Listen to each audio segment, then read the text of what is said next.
Ori yang rotasi juga ke arah bottom lane. Ini terus side replay ya, harusnya terus side replay, tapi nggak kelihatan suaranya. Nggak kedengeran suara replay terus side-nya. Kali ini mic-nya ke-mute ya.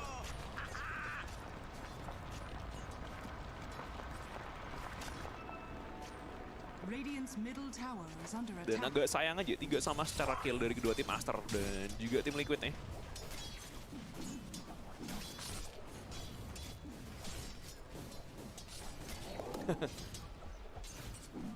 Gak kedengeran tadi suaranya, suara terus side replay. Gak ada mic-nya. Hai, halo Ahmad Raffi. Bilang bocor kali, takut sama bocor kan. Bocor gitu kan. Jadi gak muncul suaranya. Gak suara maksudnya. 3 sama secara kill dari kedua tim. Yang tadinya dimenangin sama Liquid sekarang mulai dibalikin sama Aster sih. Jadinya bukan kondisi yang bagus lagi buat Liquid ya. Momentum awal mereka hilang gitu aja. Broodmother, Bloodseeker, CM win rate-nya lagi tinggi banget ya. Suaranya malah dari venue ya. Suara venue casternya masuk cuy ke sini. Ini Ya, masih bocor. bagian mid lane aja. Cukup Lina carry ya. Oke sih, tapi dia ketinggalan banget kalau dibanding sama Stack yang kaya banget dan setelah sniper ngambil stack. Dia cukup gede, sniper. ada charge keluar karena bottom lane Broodmother-nya bakal mati kalau kayak gini. Oh shit. Oh my god, Broodmother-nya bakal di take down 1 hit lagi. Dan Crystal Maiden yang dapetin Broodmother what doing? Gua Aster Cina Pride siap, Budi, thank you Budi. Mantap. Mantap. Sebentar. Hero baru, Pit Lord. Sisanya ada biasa. Dan bottom lane juga Mone masih coba untuk farming dulu. Udah dapetin tawar di awal tuh keuntungan yang gede buat dia sih. Bebas banget ya. Tempat TP di belakang banget jadi. Tempat TP dari pemain-pemain Liquid ya.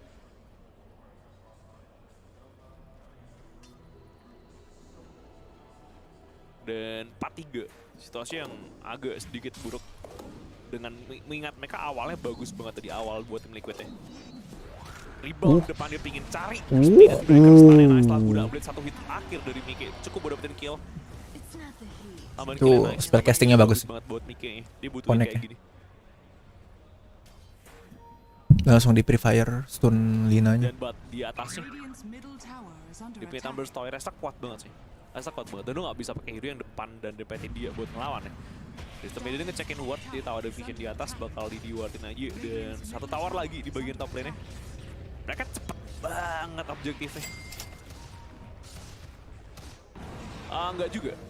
Dia yang pressure line-nya bagus ya. Pressure line-nya bagus dan dia menangin lasitnya enak banget sih. Oh wait, Marcy di samping mereka salah gerakan kayaknya. Anjay. Bang. Salah gerakan. Nobar bang. Weh Ojak, anak-anak welcome. Gue lagi ini ngerjemahin naskah. Lu nge-stream? Iya. Tower kedua nih. Anjir. Total 2 tower. Oh my god. Liquid yang mereka dapetin dan Liquid dapetin 1 tower di sisi bottom lane paling nggak masih bisa. Iya, TI. Ini TI di Singapura jelek banget sih anjir, sumpah. Nggak ada soundproofnya gitu. Broodmother emang PR sih. Broodmother emang PR bagi. Nggak ada gas air mata kan? Untungnya mereka What the fuck? Kalau nggak bakal fatal. Goblok. Apa? Maaf. Anda saya tahan. Di sisi Insania ya. Tidak. Tapi nggak ada agresi dan nggak ada upaya. Aduh, wanna go back. Jadi fine. Dukung siapa nih? Liquid. Nggak tahu. Nonton dukung yang ini. 2 pemain smoke dari Aster sendiri, Yang menang. Speedbreaker smoke dan juga Crystal Maiden smoke dari Asternya. Dia bakal cari gerakan yang lainnya. Parah. Bah, Liquid Dia nih kasih ke Liquid. bawah, dia pengen ambil Broodmother. Portingnya sih Liquid Ada nih. spiderlingnya sih, ada spiderling ngelewat ya, cuman Gua. dia nggak bakal tahu. Anjing. Zai Liquid, masih bisa keluar. Liquid. Mipiknya bisa menang sih Dia Liquid. sadar banget sih, posisinya bagus. Posisinya bagus, dia masih nyari celah pemain-pemain Aster, nyari celah buat tempatin Zai masih nggak kelihatan. Zai Tapi Speedbreaker di late game sulit sih. Nice banget Zai. Oh jujur dia geng. Tapi buat ambil Zai. Udah di full control. Anjir. Udah. Buset. Di sebebe udah. Iya anjir. Anjir. Ya, Liquid. Cok. Anjing. Warning Aster. Oh, belum. Sniper masih free di bagian atas. Underlord. Nice nice. Nggak pernah gue lihat sih anjir. Nice skill banget dari pemain Iya, Baru Cuk. pick baru nih. Jarang-jarang. Kill ke arah Zai-nya tadi. Speed Breaker, Underlord. Yo, Jadi lumayan halo lah. Fristi pagi. Let's go. Dukung siapa? Dukung siapa? Yang pulangin LGD ini. Yang pulangin LGD dan asal kata Nggak kuat menang. buat Mike ya. Yang menang. Di bagian atas. Coba tuh nungguin chance. Marcy, Dede Marcy di pick. Peter Ovelis juga keluar. Dikasih side kick aja. Ini kenapa anjir? Belum. Peter Kenapa? Ovelis nyesain What banget. the fuck? Dan sniper Kagak ini. Ya, kocak. Baru juga. Oh, udah double 12 damage rounds dan dia bisa Hmm. pakai ini buat dapetin kill karena Pistol Wow. ini di posisi yang enak banget ini punya stun. BS. Karena buka sniper. Lah, ditinggal. Snipernya mungkin bakal mati, sniper bakal Lah. take down. Lina yang masih kuat banget bakal What ambil the kill fuck? kalau buka. What the hell? Oke, Ditinggal siap. gitu. Double kill. Not today, boy. Ditinggal gitu sama Underlord. Anjir. Down. What the hell is this kind of turn on event, bro? What the fuck? Sangat-sangat free dari bottom lane. Miskalkulasi yang fatal dari dengan double damage rounds. Double damage rounds-nya Brood Mother, Brood Mother. buat diambil di situ. Anjir, mami. Udah gak ada pattern lagi semenjak OG menang 2 kali. Semenjak OG menang 2 kali, Chile memberikan. udah gak ada pattern-pattern. Bener. Dulu kan gantian terus nih, Western sama Chile. gantian. Nah, itu dari casternya anjir. Oh, anjir. Buat ke sniper, dipindah target ke arah sniper. Halo, Sniper Takumiri. dipindah Mau Welcome sama to stream. aja. terlalu maju ke depan. Apa? Sponsornya Marlboro. Masa 88. Nih, nggak tahu tuh. Iya kayaknya. Keren sih. Kalau bener. Anjir. Asik anjir caster Indo yang ini. Dan Matu Oh, poker anjir. Nah, iya kah? dia modal awal Iya, yang judi. Stargate yang Itu stopin judi. Insania masih dikejar. Ada Lestak yang pengen lanjutin ke arah Insania ya. Chip dia Hicks nggak mau. domino aja. Dia nggak bakal lanjutin, dia nggak tahu di Ini mana. sih Kemarin bullshit ya? nonton ada orang dicambuk aja. Anjing. Insania. Gara-gara ketahuan ini. Sendirian banget sebenarnya. Ketahuan Dia nggak judi punya ulti juga ya. domino. Dia Chip Anjing. Hicks domino aja. Ya, bukan itu Cuma ada yang di, jadi masalah tuh, Ada di Play Store ada kan itu? Iya, Wangsit. Ini dia. iya, cuma yang jadi masalah tuh dia PNS sono kan. Nah, PNS. Iya, PNS sono yang dicambuk gitu. Oh, what the fuck? Dia PNS yuk. Anjir, noise-nya gede banget. Fuck yeah, let's go. Sniper, Bullshit, sniper, bullshit. sniper. Gede banget noise mic-nya anjir. Jadi bocor. Gila. Bocor gak Anjir. anjir. Terus saya play dari ini, dari Halo. liquid ya tadi buat ngambil Woi. sniper. Gila noise. Lu denger gak tadi ngerek? Hancur. Noise mic-nya gede banget anjir. Parah Gitu. aja. Wah, parah sih. Singapura moment. Anjir, anjir. Singapura moment. Bayangin lu main game tapi di background ada what the fuck? Mic-nya karena kebawain. Kalau itu tadi kayak kualitas mic ya deh. Oh, kebawa Kalau kata gua sengaja sih, biar nggak kedengaran dari venue, kayak nggak bocor gitu. Kresek, cuy, kresek. Ah iya. Ada white noise-nya gitu dikasih. Anjing. Oh, Zzz. wait. Chain Frostnya keluar, pas banget posisinya. Buat kenain Gua nggak tahu nih ntar True Sight bakal kayak gimana kualitas produksinya. Iya, Cuk. Hancur mesti ya. Marcy gila sih, OP banget. Oh, nice banget. Nonton dari mana lu? YouTube. Nice banget, meskipun bukan Lina ya. Bukan Lina yang dapetin kill, tapi fine. Gua kira dari Twitch. Ya. Gua akhirnya nilainya gede banget Galak. dari diambil sama pemain Ini yang banget Liquid, tuh. Parah banget tuh. Insania. Ya, parah banget. Gua nggak yakin sih. Padahal kalau penonton bakal banyak sih sebenarnya. Kayak venue-nya yang jalanin siapa sih anjir? Nah itu tuh produksinya siapa? Yang produksinya siapa? Yang buat CF kemarin sih kayaknya. Anjir. Anjir. Yang ini anjir. Yang buat biasanya kayak apa? Yang game-game mobile gitu kalian. PI1 aja ada boxnya anjir. Tiap tim tuh. Iya. Kayak ada box buat per timnya. Di ini tuh emang nggak yang baru agak gimana sih.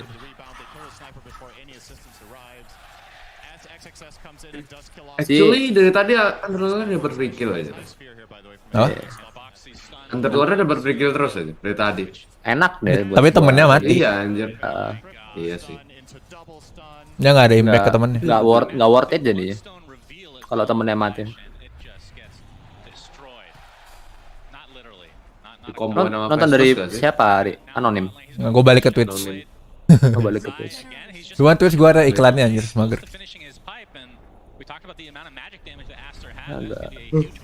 Agak gimana gitu. Gue pikir tuh final agak mending gitu loh produksinya. Gede-gedein doang ini ya. Tapi sama Ternyata aja. venue-nya cuma gedein doang aja, nggak ada yang ganti. Masa di Asia apa nggak ada cuy itu boot kaca tuh apa nggak ada? Nah, makanya anjir. Kurang Masa jadi nggak kurang. ada aja di sini? Kecewa. Gue pribadi nggak pernah ngeliat sih tuh biasa di Asia bootnya itu. Yang di SEA turnamen SEA belum nggak ada yang pakai boot emang. Holy shit.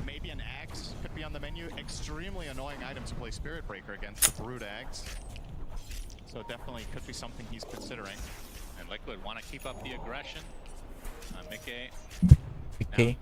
or the BKB from Matu. Pemainnya Gamin ternyata yang protes tuh kemarin. Kenapa tuh? They are definitely ready to fight. Bisa kedenger smoke rune double damage. Wah, kocak. Mainnya Gamin ya. Liquid want to kind of reset here. Nah, kocak sih kalau itu. Parah sih kalau itu. These two obviously facing the upper Sama ini kan, apa ya? Seandainya lu nggak denger pun, kalau nggak ada soundproof kan, suara crowd naik tuh kan kedenger ya. Iya, Jay? heeh. Berarti kan ada sesuatu kan aja. Iya. Siap-siap. Siap-siap mereka aja. Nggak bakal lagi sih ke Singapura mah kalau kata gua. Iya. Berarti kan kalau duit mungkin ada mestinya tetap ada. Berarti produksinya yang jelek. Iya, produksinya. Maksudnya kan bukan TI pertama aja. Udah Iya. 11 loh. Ya pertama lebih bagus malah anjir. Ada Iya. kotaknya gitu. Bootnya bagus.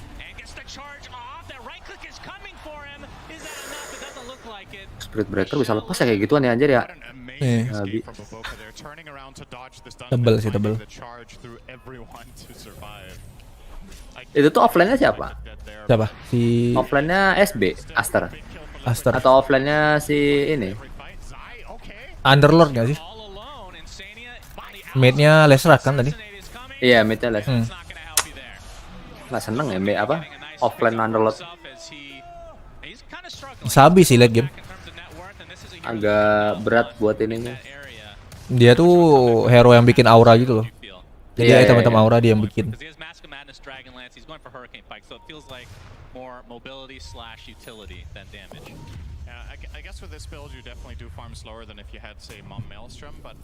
Lestrak laris banget ya. Lesrat tambah Bloodstone nggak bisa mati anjir darahnya.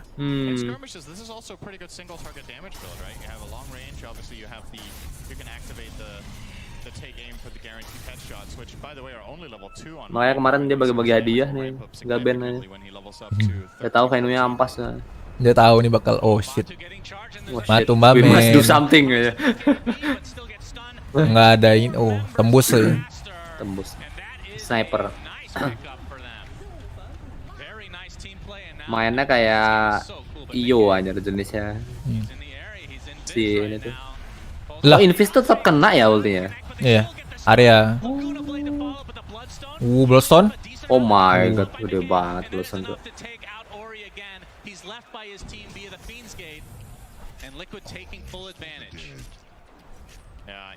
That missed stun from Mickey ends up costing him a BKB charge, but still well worth it. You're happy to get that kill. Gue tuh bukan fans ini loh apa namanya? Offline farming tuh nggak seneng aja sumpah. Tidak ada aksi. Iya. Nggak seru gitu kata Lah. mainnya. Suaranya hilang. Pause, I don't know. Oh ngebug tadi. Ngebug. Oh iya, nggak ada suara. Audio tuh. Ya audio. Tapi late game serem sih Aster. SB kalau jadi sakit anjir. Casnya tuh nggak, sakit, casnya nggak sakit. hilang-hilang, casnya berkali-kali anjir. Terus kan ini tembus PKB kan? Ya tembus PKB. Bodoh sih itu. The crucial part in all of this is that Mickey with the missed stun ends up using the BKB on the first kill, and Astra like, wait a minute, can't we just go on this guy and kill him with Spirit Breaker and Underlord? And they could. There wasn't enough protection there. I don't think there was a defensive dispose from Boxy to try to reposition and keep him alive.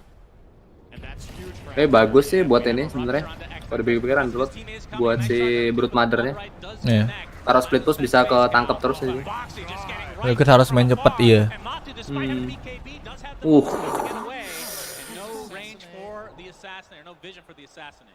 they had any way of getting vision, that could have been so much bigger for Aster, but they're very, very happy with BS this for sure. juga The game was kurang starting to look gimana-gimana a little gitu ya. bit scary for a while with the control. Lihat game Liquid gak ada badannya anjir. Lembek Iya, semua buat itu. late game kurang ini. Di charge SB mati gitu. Modar. Bloodseeker is just not a very good Mainnya dia pengennya ini kan, pick ngambil satu-satu gitu maunya. anything, you can just get turned on and blasted. So as it looks, Liquid Sementara ntar tebel-tebel tuh aja yang di depan aja. SB, Underlord, just really difficult. si Sometimes Lestrak the juga youngest tebel. fighters getting killed outside the pit. Yeah. Looks like Monet will get the Aegis. Not putting on the Lesh. Your thoughts on that? Yeah, I mean it's good on both. A lot of the time Itu Zay seneng banget ya pakai Brute Mother. Berapa kali itu ramennya pakai itu dia. Brute-nya juga bikin aura anjir. Iya. Tipe-tipenya. Beli red pack segala macam. Tipikal hero-hero ini aja. Bayangannya nggak carry, biasanya pada bikin aura buat nge-push.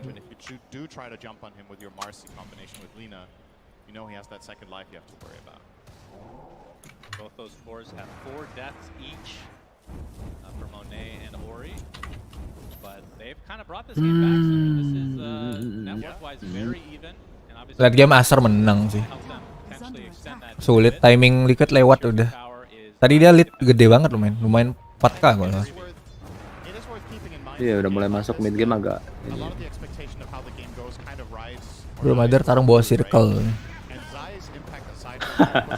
Tapi banyak area sih Aster.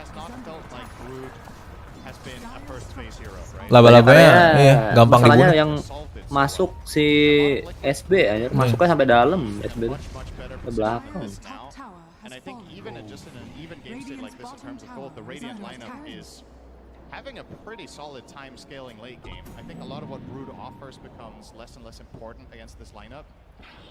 Whereas Astro is going to scale to the moon, right? Sniper, Underlord, Lesh, Tricor. that is true. Raid Pack has been there for a little bit on the Underlord as we see a full smoke. Lesnya dibiarin farming gitu. Aster. And we can see that they Sulit sih ini liat game-nya. trying to go into the enemy triangle. Kurang badan. More stat picked up from Soalnya makin ke ujung itu juga BKB tinggal sedikit, tinggal 6 detikan paling aja. Bentar masuk ke ini. Ri sehat. Halo Mardika, enggak. For now, he's still. Oh, he's changing over to Silver Edge. Okay, so I guess he wants the break for Atrophy Aura. Ada. Insania ketubruk bentar lagi. And they need some more damage. Ya, tengah darahnya kena charge anjir. Counternya bermadar kalau ada yang pakai ursa. Counternya mah pokoknya lu bisa habisin laba-labanya gampang. Bayangannya. Pakai ursa. Arthur just happy to farm away. I mean, Ursa tuh Harus gampang baser dulu. dikaiting, kan. Ursa tuh gampang dikaiting kan. fine just farming. Like you said, they do Malah susah lawan Brute Mother harusnya. Yeah, I think they're Gimana pendapatmu tentang layout YouTube yang berubah? B aja sih kalau gue. power. Probably mid is the most Karena Banyak yang berubahnya. lumayan Brood really thrives in the bottom tower area. lebih gimana ya? Lebih Line there to be annoying for the support, but lebih ada stylenya sih, nggak kotak-kotak doang. oh, he changed again. Alright. Kita juga pada kebiasa kok, karena baru aja. Liquid are not too phased by the Aegis though. They're still gonna look to cross the river and maybe Belum make a ready. Kan short upload live dipisah, iya. Bagus sih, biar kepisah gitu, biar enak sortingnya. push out that wave and reposition himself. It looks like Astra are aware that Liquid have some big plan here. Ori also farming very defensively over on the ancient side, making sure to stay all the way left to not get caught. And this move from Liquid will bear fruit. Ini in the Liquid sense they get some tuh good aggressive rajanya ward pemainan down. ajaib ya anjir. Ward the Radiant Di TI ini tuh triangle, hitungannya. and they get a good ward down in mid, so definitely looking for Saya nggak bikin some channel sort of kedua buat catch short. Iya against sih. the Aegis Kalau dulu kan nggak dipisah, future. jadi ketimpa short ini, YouTube-nya. You know, 10-shotting the top tier 1 tower casually with sidekick and double damage. Packing 400 damage with that per hit. Not bad. But now it's run out. And Aster will opt for the bottom tower rather than the mid one. This was the one they had the option to access. Sniper laku banget anjir. Mid, but that's where Liquid were covering the lane, so they will settle Gimana ya? for a trade in the off lanes. Headshotnya sih anjir. Hmm. Yang bodoh ini. successfully. So 2K lead for Aster is the Aegis. Okay. It's expiring in 40 seconds. Tapi yang turnamen yang TI ini tuh hitungannya metanya agak nyebar ya. Nggak bener-bener berapa hero doang. Marsi sih. Hampir semua hero kepake ya. Marsi Primal kan yang paling Marsi Primal. biasa. Primal kena baru.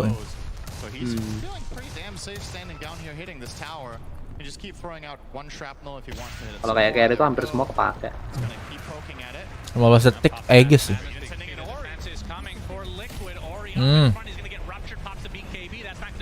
Dapet. Pulang. Bawain portal. Enak banget. Bisa balik lagi deh. Ada portal Bisa, balik udah lagi ya. ya. Udah lepas ya harusnya. Balik sih. Udah maju lagi bang.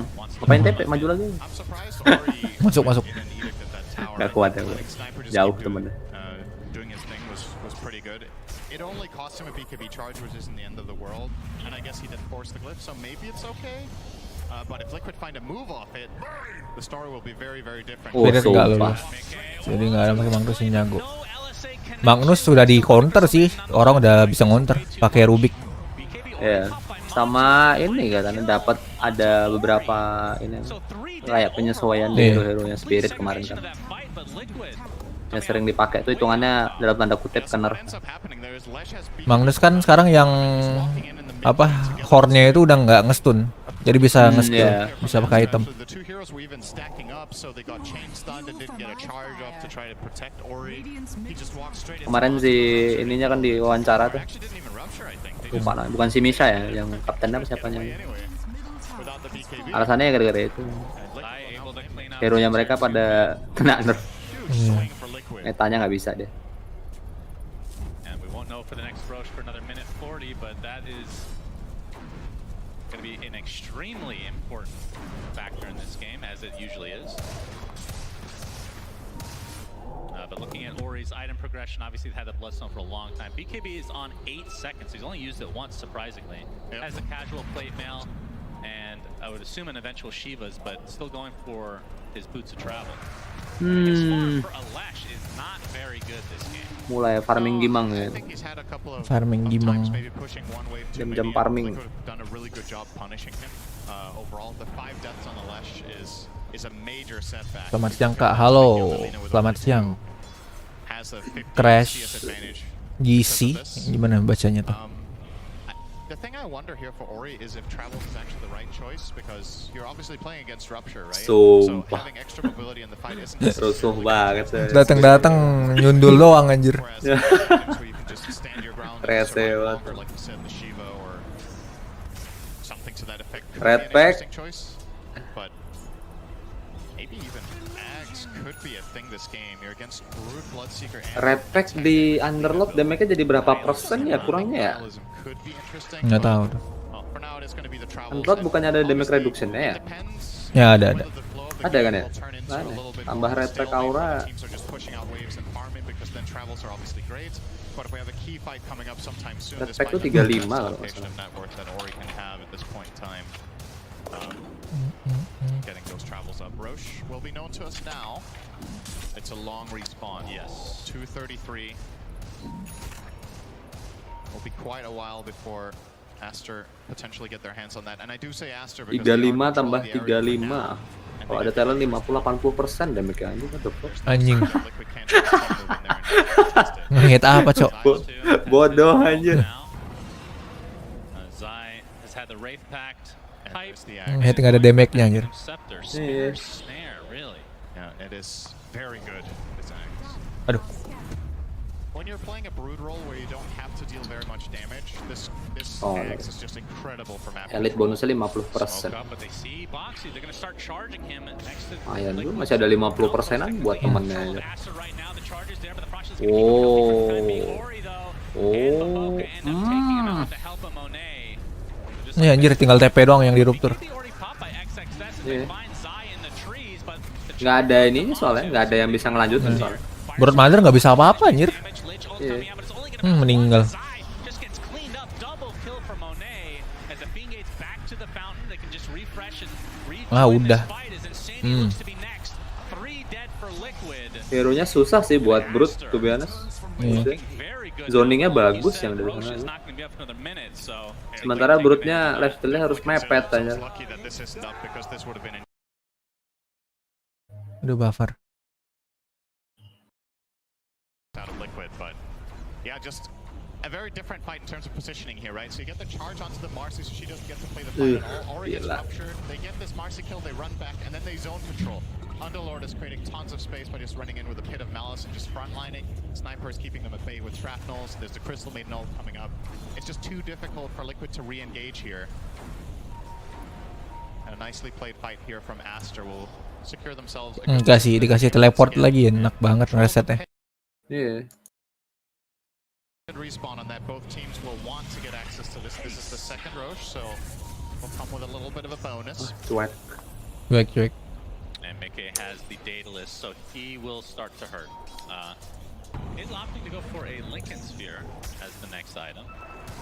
Okay, that's I like that approach too. You know, you're feeling a lot safer against the rupture. You get yourself that freedom of movement. Ya, plus juga belum ada nge-hit sama sekali anjir. Nembak ulti doang. Oh, Nembak ulti, BKB kabur anjir. Yeah, that Kabur ya. I'm trying to figure out this. Bisa mau ngapain soalnya? The charge is very annoying. Kalau bisa kalau mau masuk ya mau gak mau yang masuk cuma si Marcy doang. Lompat ke dalam, tapi langsung mati sih fix. He is going for, so the Lincolns won't be that big of a deal at that point. We have a smoke now from Liquid. Master poked the Roche and went out. They feel like Liquid are going to come contest this, and they're very right. The top lane is all the way in the tier 3 tower, and no one from Liquid's defending this. Is a dead giveaway that Liquid. Wah, smoke 5 to 5. Roche has Master a will low. do the same. Aster menang vision sih kalau ketemu itu. Shadowblade that he's had for a while. If they get vision on anyone, they could just get stunned out of nowhere on Liquid's side with very minimal defense, except like we talked about the Frost Shield, but doesn't really save you from this Radiant lineup very well. Yep, Ori Will used his handle mid. Bloodstone thinking that he was going to get jumped, so another 15-second cooldown on that. Success. Will find the ward. Very tense as both teams know that Roche. Nggak ada vision anjir Liquid.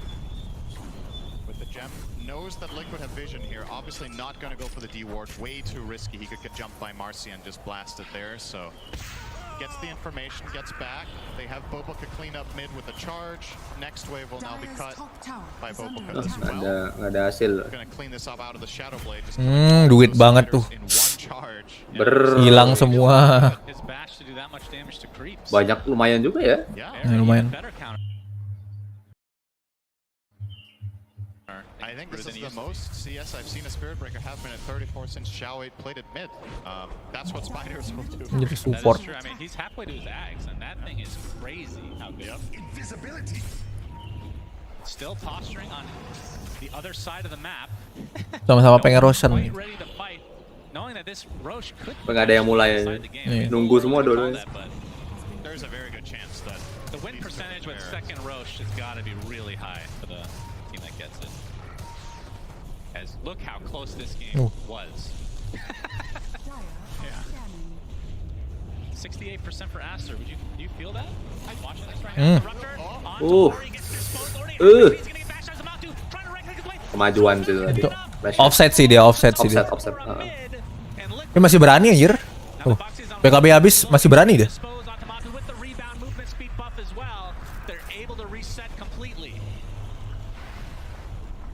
and the buyback from Insania, a 5v4 situation effectively here. Lesh has buyback too, but no BKB ready, so if he connects, he has to be careful. The trade-off here, of course, Liquid using two of theirs, Marcy and Bloodseeker with a minute cooldown, and Aster are actually confident that this is enough for them to contest the pit. They know they can buy back their Lesh. What can you travel on? They have the outpost Oh, smoke. too, Yeah. so the connection point is there. Double damage. Oh my god. Double damage as well. Sniper. Anjir gak ada rasanya itu. Underlord ditembak sama Lina. Four staff to safety. Iya kan? Tuh. Cuek Cuek aja Oh, Chain Frost. jalannya. Oh no, Chain Frost ya yang ini. Waduh.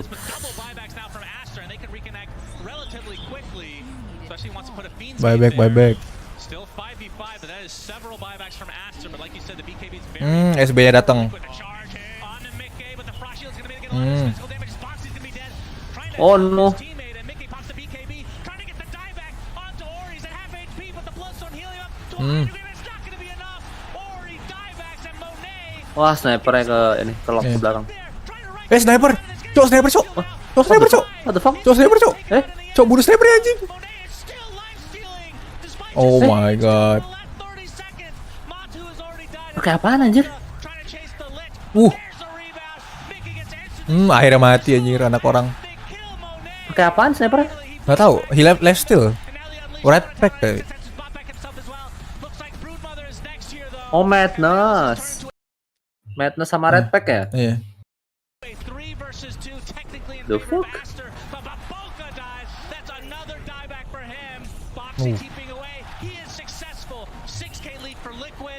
The fuck? Anjir nggak kelar-kelar, cok. Completely insane. If Aster do end up claiming this, I guess they're somewhat okay with what they had to throw for that. They spent how many buybacks was that? I kind of lost the overall. A lot. I mean, this isn't even accurate. 4 buybacks, I believe, from Aster used in this situation. Obviously, they had to buy back Ori in the beginning, so again, Ori really not progressing too much. They want to go. They have the rebound available. Roche is relatively low. The frost shield is there, but a nice pit of malice. Gonna root Boxy.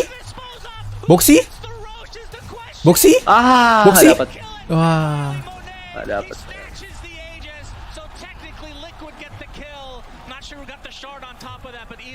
Headshotnya sih. Ya, headshotnya gila sih. Gila. Boxy grabbed it and in a fit of panic, he used it instantly. I don't think that's the best shard they could have used there. Maybe, what are the other options? Brood or Lina? Yeah, maybe it's actually the best. Might be fine, Now they have a save that they haven't had before. They can Ya. found the target away. Oh, nggak ada rasanya anjir. I mean, honestly, the craziest thing about the team fight that we just saw was how long Monet stayed alive, right? It's because he's getting Crimson guarded by the Underlord, so the spiders do 0 damage. Zai has a 0 damage item build, so he's basically tickling him. And Monet was just using Mask of Madness, standing still and pressing A-click on the ground. I've never seen a sniper stand still for that amount of time. It's gonna have some more action. It looks like potentially Rupture. But Zai is kind of stuck. He's gonna get charged at it. XXX is taking the brunt of the damage from Matu. He's gonna get bashed up, but will be able to get the Fiend's Gate out in time. Liquid just don't have the damage right now, but Zai he gets charged in on. Wah, gila SB. Strike and into the right clicks of Monet. And now SB pakai Shadow Blade gila sih. Nggak kelihatan. Beli drum juga kan dia Iya. kadang. injury in his push will be Dia kan makin cepat makin sakit tuh. faster. No Iya, movement speednya jadi bodoh banget. Lihat White Underlord. Semuanya aura anjir. How much more can they get? Still 3.5 minutes on the Aegis. Udah nggak ada damage-nya lagi Liquid. And Zai does not have buyback gold. They do not know. Oh, pakai tiras juga ya? Iya, tiras. Anjir. The Aghanim Scepter being purchased then. Tiras sama Crimson anjir. Still, you have to be a little bit careful about this high ground push. Marcy is very terrifying on defense, and as we've already established, Boxy with the dagger doesn't even need to rebound in. He can blink in and dispose and rebound out to maybe force a BKB. He can obviously also rebound in and dispose and then blink out if he's fast enough. If he takes any damage, that is not happening. He can rebound his Alo Raka, He can welcome. also do that. He could rebound Mickey in and Nobar, lose the nobar, game. nobar. That is I mean, another option he has. we have seen it during the DPC. We have seen the Marcy Shard win games and lose games. Ayo mic-nya, cok. Mega sumpah. Anjir mic-nya. I am fuck? under the water. Please help me. Anjir gua pusing sih kalau nonton kayak gitu. Kalau main kayak gitu. Eh, Mic-nya kayak gitu. Kayak di bawah air anjir. Down all the time, so emosi duluan sebelum main anjir. human as a matter of fact. Indeed. It's nice to have a human calculator on your I am under the water. Please help me. I cannot Udah. hear. Every game. Tuh habis dibacotin nama ini. 2 minutes still on the Bocil-bocil Aegis ML. for Aster. Eh, Liquid, in terms of net worth, have the very ML better ML. an incredibly close game. mereka biasanya denger kayak gitu juga soalnya. Monet, and I'm sure they want to use it here to at least get a tier 3, if not, try to get a barracks. That bottom lane is very, very open. Minute 50. I don't know how much is left on the bottle. When did he pick that up? So if he picked it up around 40, it might have been sitting there. Buat for a starting little bit. fight-nya berat banget anjir Liquid. Maybe connect on Yeah. a wave. Liquid kalau Bukanya nggak ada. Liquid kalau udah BKB Difficult sulit anjir. for Aster. Very annoying. Techies was deleted, but I actually think lives on in Brood. I was saying this is kind of the new old techies. Spinner snare. It is incredibly annoying to play against. Don't underestimate how much the mental means, but well, no snares bottom just yet. Monet pumps the DD. Force out the glyph. They will get another glyph after this tower falls, mind you, with the changes. So Rap lu. Dede. round of defense for the barracks. Here, Ori finally down. yeah, Mone's attack speed is nothing to scoff at. He's got Monet juga attack speed items that the sekarang AC, carry yang ini banget ya. madness activation. Bagus banget. It's looking pretty good for Aster. This is a big moment now. Liquid will try to find perhaps an angle. Just pushing out mid for now. Do they even have any smokes? Saya mengarahkan pasukannya. Yeah, they do. They have one on box. Ikut Zomina. Scouting. Do wanna challenge something here, they can, but it's a very Jadi ward berjalan. position to access yourself into. You keep scouting them with spinner snare though. Oh, Mane, well, we can't flip another one. No, XXS, however. They'll find another spinner snare. I'm sure he's having a great time there. Sumpah rusuh Itu bodoh, banget sumpah. itu bodoh banget anjir. Bodoh banget tuh. Lihat tuh. They're smoked up, but he knows Kena root anjir. notifies them. Bodoh banget. Dihalangin jalannya, cowok. That is actually hilarious, man. Itu berapa ini anjir itu? Berapa Nggak kali tahu. stuck? It's one of Nggak those tahu. things that's Ada 3 deh kan tadi yang bisa bikin. being a player on Aster. Oh, of course. Ketutup anjir jalannya. Iya. But that's Dota, right? It is very annoying. Let me tell you. All right, Liquid. It's time. Itu ada 3 udah yang Age stuck is ya. expiring just now. Aster will place XXS Uh. high ground hit. Fox they get shot in. They know they get the bash, but Satu Monet is right-clicking from map the anjir. Siap putih anjir. Nah. kill him immediately. No buyback for him. And but both of Ya. Mantul-mantul. second make it 3 for Mickey. No bye bye for him. Dapat. Initiation Oh, was shit. initiation, I'm pretty sure. Not able to get the rebound. Boxy has been Itu playing bodoh out sih. of his mind. Scepternya Brood Mother And now yang ngerut Iya, itu anjir. bodoh sih. Liquid goes with a 7K lead, knowing that a lot of these buybacks will not be available. Bikin positioningnya rusak banget aja. Mau lewat Mau nggak bisa. nge-smoke nggak bisa loh anjir. Iya. Smoke breaks, he instantly just blinks up blindly. No buyback. GG sih ini sih. Finds a target, the fight breaks out. And Bisa Monet sih tries to kalau figure it out. dipaksain bilangnya bisa deh. Destroyed him with Marcy Lina. He didn't even get to play the fight. Paling nggak maksa si ininya buyback underlordnya. To stand his ground, Nah ya kan. just not the case. Liquid, are they actually just gonna go for it? Ting. Try to buy it on. They know that Apa anjir? Lina kenceng banget. Emang gitu. Bisa sih harusnya. half HP. Buset. Pretty swiftly. Can Aster actually defend this in a 3v5 situation? Linanya juga sakit banget. Oh, langsung Iya, ulti. cowok anjir. If they continue down this mid lane, unleashes pop for Boxy, just priming and ready to go. Udah habis Cowok fighter. anjir di recall depan spawnnya anjir. Here, 33 seconds on Monet. Crimson Guard are trying to mitigate a little bit of damage here, but there's the initiation on XXS. They get the rupture on and they force tap him as well, but he's gonna Iya, lose nah, time. tuh. But that's Wah, Oh, comeback. asik. Oh. is now onto the Anjir, cowok. Kena root. Itu lihat under, lihat. Kena root anjir. Iya. Fuck. Udah nggak peduli, cowok. Anjir, langsung gas. Gue bilang Liquid tuh jagonya main aja itu anjir. Ajaib aja. Wah, anjir. Wah, anjir, cowok. Anjir, Liquid. Somehow they win dude anjir. What an amazing way for them to do that. Bro, I told you. Liquid the best, bro. I told you guys. They find an amazing fight. There's Susah bro lawan orang yang beruntung banget tuh susah aja. defense is out of play and Liquid just take the Brood Mothernya grieving sih, Brood Mothernya. Mothernya. line. They just come Ganggu in, banget itu. They run down the mid lane, they push through it, and they get the job done. What an amazing way to end that game. Tadi yang smoke terakhir itu anjir, yang kehalang sama Iya. ininya Brood Mother rusak banget. Berkali-kali itu anjir. The perfect Iya. moment, and they get themselves up 1-0. absolutely unreal game. And if you're Aster, obviously we talked about they 2-0'd Liquid in the upper bracket. They Absolute faced them bonkers, now, mate. and this is a team. This is a different Liquid team than we saw in the upper bracket. I mean, they were upper Let's bracket, go, sure, but Liquid. their momentum, despite this break, is just ridiculous. This is like team spirit. not Anjir, the yang promise pakai of, topi DC mirip for Discord TSM. moderator. A lot of these members are coming back to me sooner. And Gue this banget. team Aduh, is, my bad, maaf. pretty fearsome, to be sure. Anjir, dia ada jenggot sama Let's kumis go lu to the nggak ada, Ri. studio and see what they Ya. have to say. Don't Pakai ini Wadoyo. Belum boleh. OTW pakai Wadoyo. Doyok katanya jadi berantakan aja waktu Doyok kan. Iya kan? pernah bilang aja. Gue nggak tahu. tahu Iya. ya. Itu meme Gua doang. nggak Ya. nyoba. Gua tahu meme-nya doang sih. Ya katanya itu bikin berantakan, jadi nggak recommended banget sih. Pakai ini kan Lagi. yang baru tuh apa namanya? Yang banyak orang pakai bukan Wadoyo apa ya? Justru karena dia dapat Apa gitu satu ya? lebih ke depan, Apa tuh? lebih Lupa. gampang buat take down. Gua natural ada sih, jadi nggak Natural oil. pakai begitu. Really cool conceptually that game, which was they countered the last rack. Doyok. Epi. Ya Allah. The same timing, the 15-minute pipe timing. Nonton TI simping anjir. versus the 15-minute Iya, anjir. of the Bloodstone on the last rack, and it felt like Ayah. was healing. And the BKB from Lena came in so early as well. It's not so healing, I aduh think if you just gila break it ini. down to basics like that, they had a lot of really cool Imagine ideas ngomong that healing doang bisa obviously bikin orang suka ya. How does this keep happening? Every single time Team Liquid plays, it's just pure chaos, pretty much. You know, ever since like their days in Alliance, some of these Cok. players, like VTuber, they're nggak not serat. gonna be able to close out the game. Something weird's gonna happen. Like serious against Thunder Awaken. Yeah. Brood coming through the portal of the Underlord. Yeah, Zai's like, yeah, I'm gonna check it out. To see what's, Masuk portal anjing brutnya. Lihat brutnya, Cuk. just chilling farming his Berarti kabur. Kocak tuh anjing. Anjir, Cok, anjing. people life stealing from both of the wraith packs, having the life steal from the sidekick, paladin and sword as well. I think Boxy is Agak nim ya si bodoh. Agak nim. Marcy sih, Marcy kuat banget tuh. Support. Marsia juga kuat banget. Support bisa lawan berapa orang itu? really up there, but Boxy on Marcy. Wek, anjir.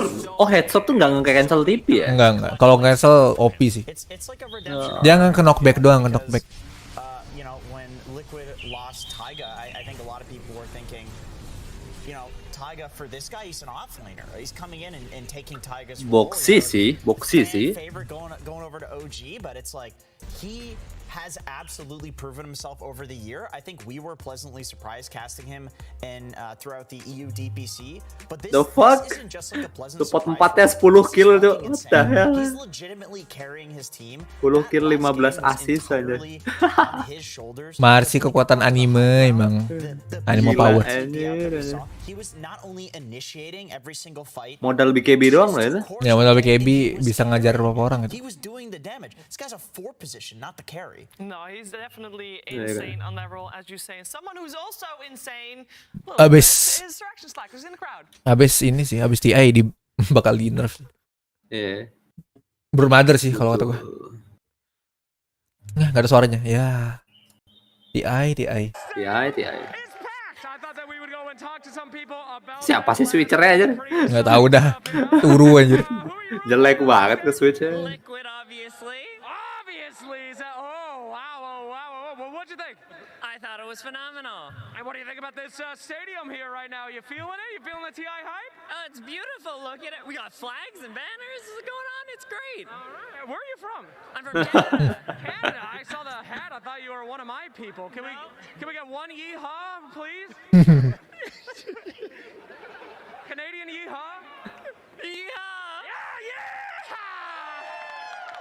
All right, any Aster fans? What the fuck? Anybody like Aster? Okay, we got an Aster fan. What do you think about that last game, my friend? They need some words of encouragement. Anything to say? They're both pretty good, but I just hope whoever wins the team. Gak ada yang ngogok mikrofon. Singapura banget anjir. Inggrisnya. Don't worry, you can do it, Aster, right, boy? Everybody, we got Aster! All right, fantastic. Aduh, nge-lag. Fantastic. Well, we're gonna pass it back to the panel, my friends. But before we do, I just wanted Itu everyone kostumnya Yakuza anjir. Yakuza Kiwami ya. Dame Dane. Iya, gue baru anjir. Oh iya ya anjir. Ya kan? Baru nyadar Kiryu anjir. Kiryu anjir. Putih merah aja. Iya kan? Kiryu anjir. Kiryu fit. I know that Esther needs a little Bal, Kiryu bal. Trip anjir. from now Lacoste. Yeah, most definitely, because you know they Ambil air putih lu. Aus. they can play on land, but if they Hydrate. don't win this series, this is gonna be the second time in TI history that there's not gonna be a Chinese team in top 3. There was one time that it happened, it was TI3, but other than that, you know, they are carrying the torch for their region. Yep, definitely, because they eliminated the other Chinese team that was in the TI, that was still in TI, and PSG LGD. Let's hear them talk about it. 打那个汤者的时候，我能感觉到我们队有一趟压力，就是自己给自己压力，就面对就是可能感觉就是放不开吧，就我们。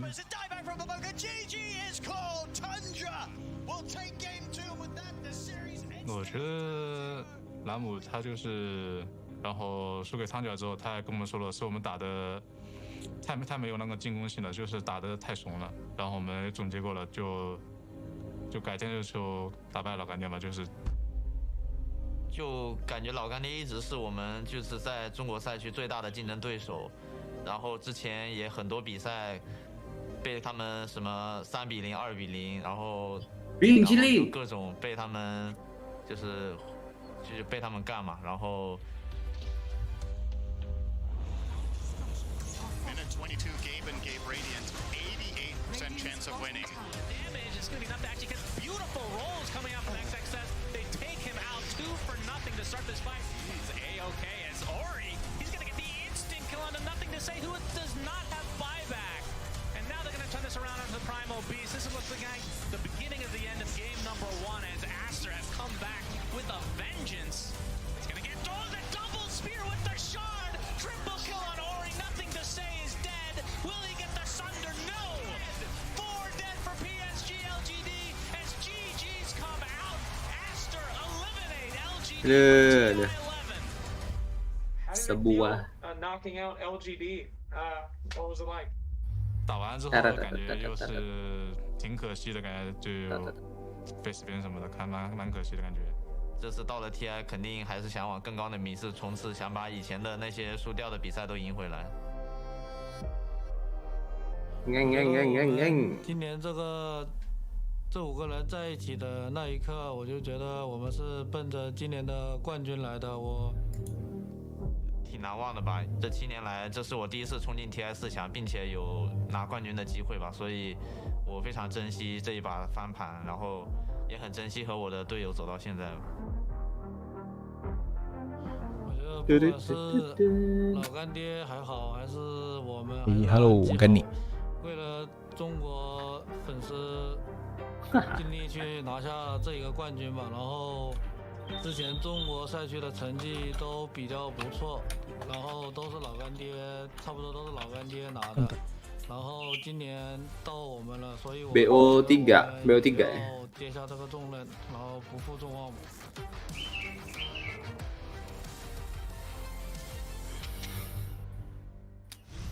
Now that for sure is a lot of responsibility to carry on your shoulders. BO3 tuh dua kali menang udah ya, Ria? To do that, it is Alanam because he's been at every international apart from one. He only missed CI7. This is his 10th international, his first as a coach, and he knows what you need as a player, I think, Jenkins, in order to make sure that you can focus on your game most of all. Oh yeah, for sure. He's been one of the most experienced people at this TI at the start and at the end. Which it is funny that for this TI, a lot of the newcomers, the new blood, we're actually losing them. We're down 20% in terms of new blood versus old blood. Lagi mood Dota ya, lagi TI soalnya. Let's go. At least in the main stage. Ntar kita berbisa rebahan nih, anjay. Interestingly enough, we found out today that he's the oldest player on Aster, but he is the newest to competitive play, which I thought was really cool because he's kind of like Aster's troublemaker in that he's always starting fights in pubs in China and coming up with memes. But I really like that you guys brought up the experience factor because that really feels like it was what Aster was lacking. Last year, they had really great results within China, but not internationally. But this year, they brought in Ori, who has so much competitive experience, and it really felt like that was the piece of the puzzle they needed. Just some in-game shot caller, someone to play around, someone who knows their stuff. And if you combine that with Lanham, who we've already talked about has so much TI experience, you can really see the effect of it on this team. You can indeed. Fun fact about Pichu, or Siamese cat, is that he wants to open a pet shop. He wasn't playing professional Dota 2, but he is playing professional Dota 2. A cat shop specifically, by the way, what's in the name? And he is playing Dota 2. He's walking to the stage right now. We got Team Liquid and Aster for the second game of this best of 3. They'll be taking their places. The pressure is on. The crowd is there to give them more energy, though, to propel through for sure as they are taking their seats. Now, one thing we've been talking about Aster, and we can continue talking about Aster, but isn't it also a lot of fun to hear players talk about players, or teams talk about teams? For example, to hear Team Liquid talking about Team Aster. I think Aster, Aduh, they're Ginata, individually, Ginata. they're very, very strong. A lot of the Chinese teams tend to I have swear like when I play always very good idea of either like toxic cohesion, or and they play together very well, and they yeah. understand like Anda how main to kompetitif ebb and sih. flow around the map. Like when Main someone's being casual. aggressive on one side, the other side is defensive, and they play this kind of map very, very well. I think their individual strengths, along with like, I'm sure Lana brings a lot to the Bakal table tahu. because the cohesion and their overall strategies is also very solid. In a lot of games, you can see they get severely outfarmed, but it doesn't matter because they just construct this five-man ball that eventually will win the game. You know, no matter how much you outfarm them, they will win the game. Is their style, and it works well for them, and we're gonna try to counter that. Well, and they did already in that first game, of course. I want to talk a little bit more about the game plan that we saw coming out from Aster. This is one of the faster drafts we've had, right? Because you do have 5 days to prepare. We saw the Underlord Spirit Breaker, XXS Baboka have been playing together in the same team since 2015. That's over 7 years, Lacoste. Yeah, I mean, 7 years. Some people have not been playing Dota for that long that are in this tournament, which is, you know, pretty impressive. Sticking together, the chemistry is out there, and they're on to something. I mean, Monet did talk about, you know, I'm going to quote him, with the 5-day break, it feels like everyone's caught on a cliffhanger. Like, it's a lot of time to think about what you're gonna do, and I kind of liked what they had in this game number 1 with the Spirit Breaker and the Underlord, because you can have like a bit more of a global presence, and also Underlord against the Bloodseeker, where you can use the portal reset, going back to Fountain while you're ruptured, and then come back in. So you know that they're theory crafted quite a lot. We could see this in game 1, but they might need to bang out something even stronger.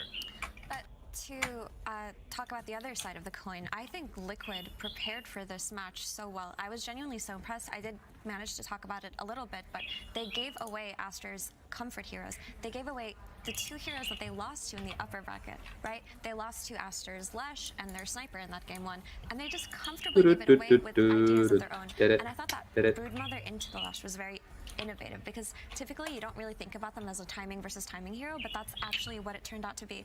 And of course, Boxy, who lost on the Marcy twice to Aster, just came out swinging, right? He had a great upper bracket performance, but this one topped even that. So I feel like Liquid, their momentum didn't stop. The 5-day break did not hurt them like a lot of fans were worried that it would do. It actually seems to have benefited them. And you can really see the impact of the 3 coaches Ada of Liquid skripnya, now Cok. in this 5-day break. They really upped their analysis. Game. And going back to Aster, I don't feel like what they prepared is something that they want to go back on. I think they can feel pretty good about that game, especially repos. Baboka on the Spirit Breaker. Gambar itulah. Itu Boxy playing Marcy. If Aster had won, we'd be saying almost Bisa ketemu sama Ari di lobby aja. Kocak aja. The game just came down. It was very close for the entire thing. It was back and forth either way, and it Friendlist gue penuh anjir belakangan main Dota, sumpah dah gara-gara Arcana, babi. Semuanya main. Yeah. repeat the same thing, maybe with a little bit of a tweak, and they can feel good about their preparation. I mean, after the game, it's easy to say, oh, they should have done this, done that, but I don't mind. Like, I think Aster played well. The shot calling, when to use the buybacks. This is where the game kind of went towards Liquid way, because they used 4 buybacks and they didn't get too much out of it. They got Aegis, Boxy did steal shard, and it's a meme shot. You know, he also consumed it. Okay, guys, it is time. We're gonna head into that second game of Liquid versus Aster. Let's head over to some experts for the draft. Liquid versus Team Aster. Game 2.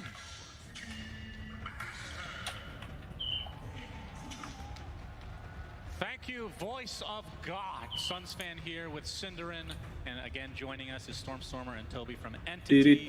Game 1. What did you guys think? Exciting match, great to kick off I think, a lot of action in early mid-game, a lot of fighting. I think you could see the nerfs a bit as well, like people tend to go for a bit more risky plays and stuff, but I mean, that's what the stage makes you do, so pretty enjoyable, pretty back and forth game, enjoyable to watch. Feels like having a player like Boxy who's not afraid to take risks is so powerful when you're in this game state, and he was on the Marcy, which he will not be this time, because it will be on Aster. I think we unanimously agreed that it felt like Boxy probably the MVP of that. Oh, Masternya Asternya diambil ini. Marcy diambil Aster. his smoke breaks, he's just blinking in, setting things up for his team, giving vision. This time around though, Primal open dah. Ikut main primal nggak sih? Lestraknya diambil gantian. Oke. There's a primal burst. Oh, you're right. Yeah, primal's in the pool. You're right. So you talk about how Marcy owned, and these are fast picks, by the way. These teams know exactly what's going on. But Boxy's Tusk has been pretty disgusting as well. Like he's played like 3 or 4 heroes like S tier. Yep. For sure. Do you like it as a counter 4 match? Primalnya nggak di One of the better ones, or do you not really mind? I think Boxy just went down his list and took Primal Wish. That's honestly how it goes sometimes. Right. Terus karena primal rusuh sih harusnya. Kalau nggak Marcy primal juga rusak kan. Like they rated super highly. There's not a Lina this time, and Sniper's usually a Lina counter, so they just like it no matter what. Bans are also looking pretty similar. Looks like Liquid is going to list down again. They banned the Mars second stage as well. Sniper lagi. Don't remember what else event. I think Naga, but that was for the Brood, so they might not opt to that. Yes, Andai nggak di-pick nih, biasanya rame. I do think the Pango will go it will. So Kalau ada Marcy susah nggak sih pakai andanya? Ditonjok-tonjok hilang. Habis Jo, sekali tonjokan doang. Potential honorable mention to Brewmaster. I don't know if I guess Brew's a pretty good hero against Lesh, right? I've seen some teams use it as a counter pick. Just Lesh hits this amazing timing with Bloodstone. You just cyclone him and fight someone else. So it might be worth a ban here for Liquid as well. I think it's also Tapi tadi Marcy-nya sih yang ganggu banget Marcy-nya di round yang tadi. Marcy buat support damage-nya gila gitu. Gila. Modal itemnya cuman dia bisa semua masalahnya. Iya bener-bener sepatu sama BKB doang udah jalan ya.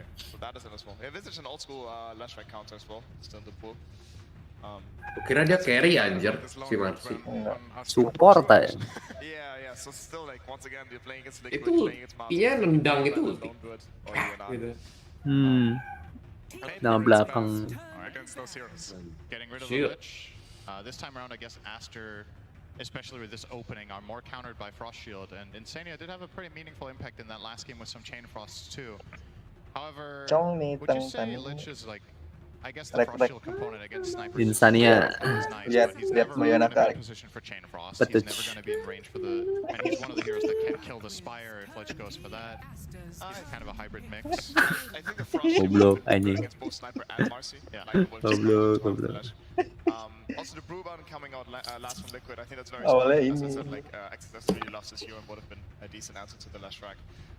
The main coming out is no surprise. honestly. Maybe it's Goblok. It's one of those heroes that insane just loves to play. It's another Frost hero and strong in lane. Surprised it didn't get banned, I guess. Yeah, they're more afraid of Lich than Serum. Yeah. But I think it makes sense against Marcy and Sniper with the left Bisa aja. Frost shield. Do you think there's any downside to having a lineup that doesn't have a ton of flexibility? Kocak sih anjir bakal jadi template selamanya itu. You said they could play position one Lash tech. Snipernya masa mid aja. Wasn't able to do that. Bisa aja sih, bisa. We're gonna see a Putka. Oh. Kata snipernya kelihatannya snipernya mid, pujennya carry ya. Carry ya. Lawannya Lestrak kan. Enak sniper sama Lestrak. Pucak kecil banget. Puc. Anjir Puc kecil banget. What the hell? Jadi nggak ngeri, Cok. Itu kenapa CM gede banget anjir. Terus sekarang jadi mini boy. Aduh ini modelnya kocak.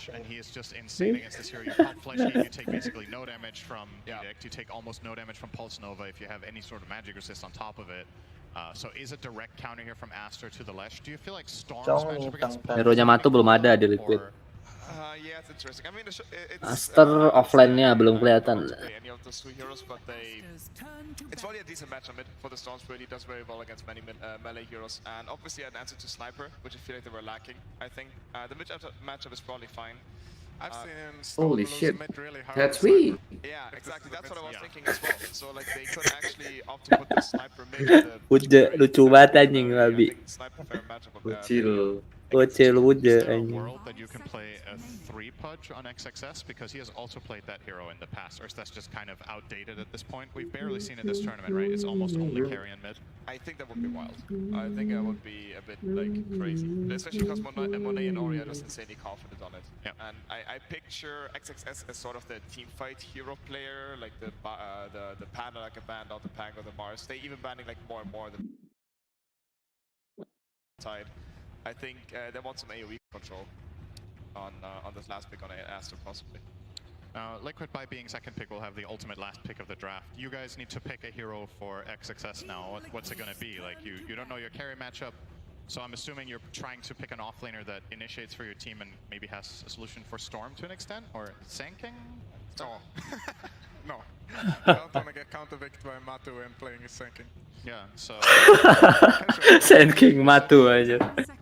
Any melee strength hero. Yeah, Visage is pretty decent in this game. I guess Aster's team fight would then not look that good. I'm still curious if Liquid is thinking about putting the last track possibly on Matu, but I think it's almost 99% on Zai. He showed it multiple times. I like Dawnbreaker against CM. Oh, Dawnbreaker's still on the pool. Just killer. Liquid might ban it though. Yeah. Dawn for XXS is definitely an option. He was banned last game as well by Liquid. It's kind of going down the list again. I wonder if there's anything else they have their eyes on as a potential threat that Aster might go for, but yeah, Dawn seems pretty solid. Siapa sih yang bikin scalingnya anjir, sumpah dah. Scaling hologramnya aneh banget.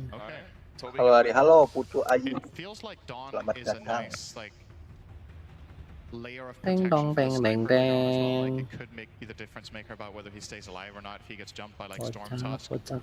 Maybe a Donald can buy some time. You also have the hook obviously to try, and you have the... If it gets really crazy, maybe you can get a dispose off, but most of the time that's going to be tough.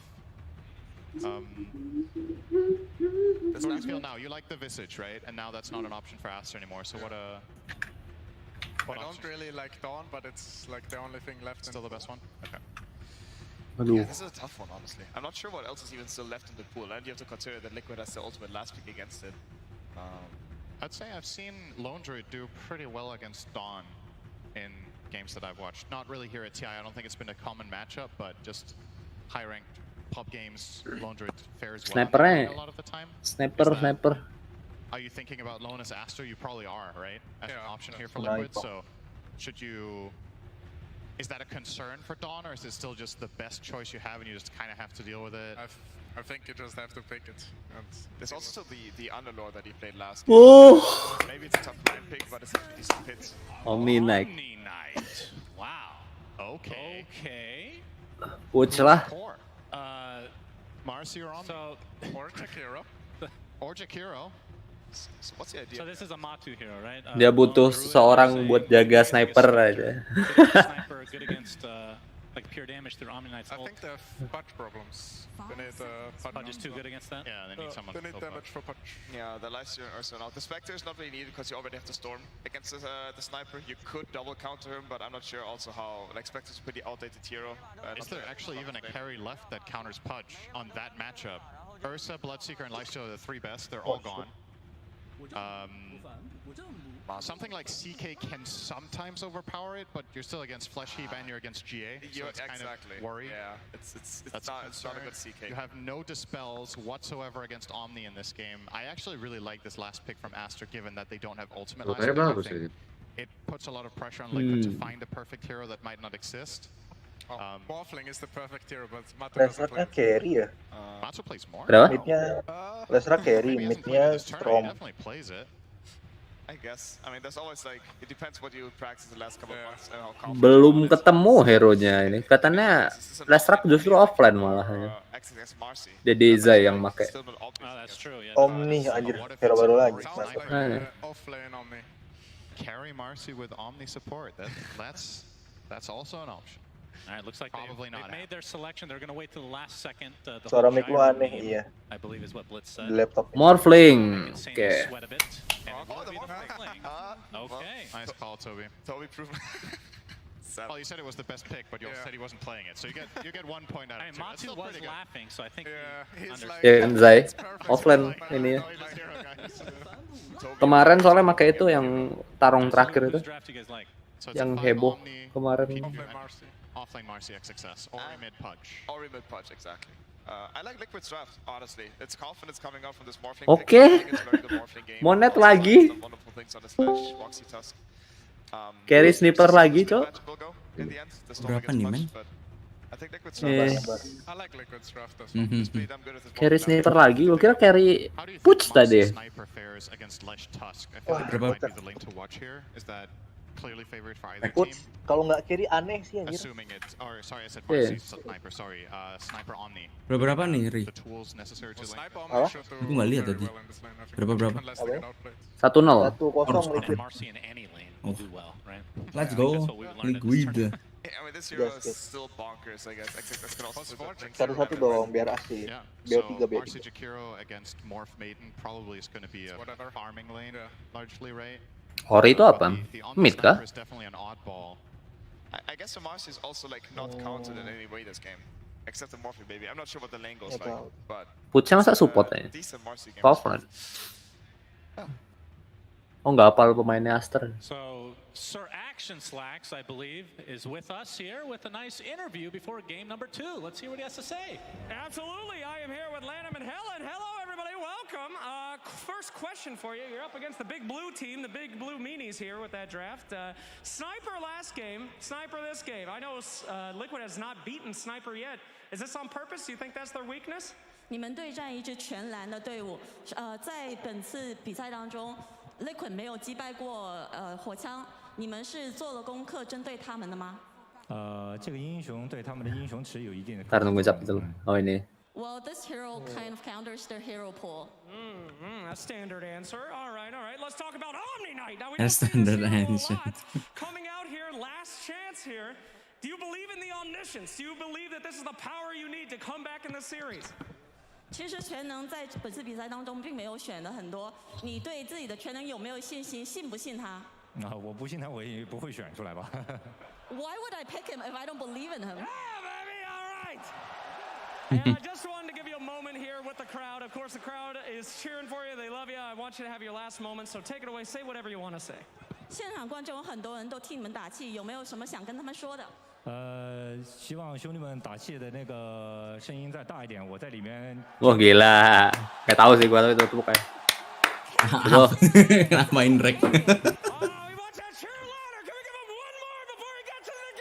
Aku ngeliat di Twitch nih. Kalian ngeliatin di mana ya? YouTube?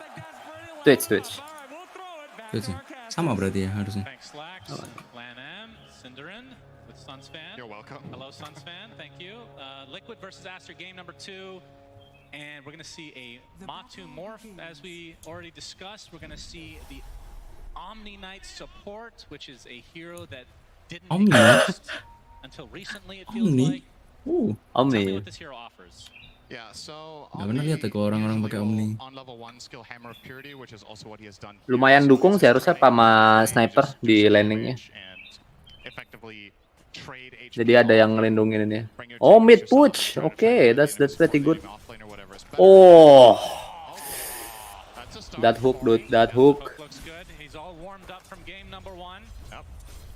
Just give me Pudge. This is an elimination game. Give me Pudge. I want to have fun. I will say, to be honest, this has been one of Ori's most impressive heroes to watch this year.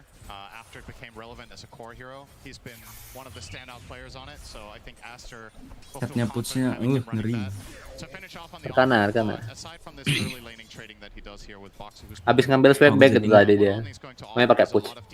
it's one of the most defensive supports in the game. You have a strong heal, you have a dispel that gives regen, and your ulti obviously the full mati nggak physical tuh? block, which Liquid have done a very Tipis. good job at. Oh, okay. He pops the fairy fire, so he's going to live as a result. Matu getting pretty low in the bottom lane, and Zai getting low in the top lane. Action in all 3. In this lane, he would have a million move speed right now, but. Talk to me about the mid matchup. So Ori on the Pudge, Mickey on the Storm Spirit. Pudge is just, I mean, we've talked about this hero a lot, but very level dependent. And the fact that he's being played in core really gets benefited from his passive, which is now an active. He has great base damage. He can write good attack animation. Like, it's really hard to deal with this hero. I think this lane is pretty dangerous for Storm, because if you do get hooked, you have no way of repositioning yourself. You have 285 move speed, so you can never outrange the Pudge. Yeah. Even if you vortex, the slow isn't enough, slow yourself. So it's kind of a balancing lane where Pudge needs to gauge whether he can go for a Masih kill or offline not. nih. Masih offline. Oh, matiin Sania. Bye bye. Wah, first blood. Look at that. It's the same as last game. Marcy jumps mate and kills her in the same place. Marcy is, we talked about it. Wait, Primal Beast wasn't banned at all? Oh, enggak, Or was it in the second? He was ignored, I think. Completely ignored. Wow. I believe so. Yeah, Primal Beast and Pudnya Marcy, apa we were nih? both expecting to be Pudnya mid. /ban. Mid ya? Yeah. Aduh, mati nggak sih? Menarik. Tarik nggak sih? Oh, dikurung. Oh, tebal banget. Oh my god. Anjay, taunting. I love Dota so much. Oh my god. Now go and get the bounty rune for a refill. Oh yeah, we're gonna hook the centaur for some added benefit. Regennya gila. Heavenly grace. Everything to make good old Pudge happy here, and yep, that solo kill mid is enormous. He's 600 net worth now ahead of that Storm, and the level advantage is nothing to ignore either. When Storm hits 6 after Pudge, he's constantly at risk. Any connection on a hook is a kill. You can even just walk up and dismember him if the lane positioning is unfortunate for Mikro. He's not paying attention, being careful enough all the time. Oh. Bisa. Untung. Dia metanya carry malah. Yeah. Metacore sekarang Pudge. Di mid juga bagus banget. Butuh Aganim doang. Aduh, insannya kok mati terus. CM bro, CM nggak ada escape soalnya. CM tuh kalau nggak di hutan diem gitu ketahuan ya meninggal ya.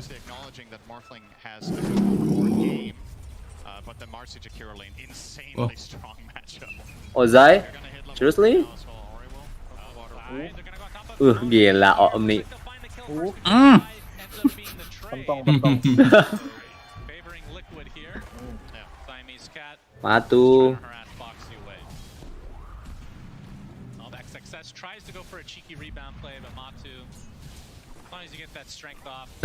Lah, main bola.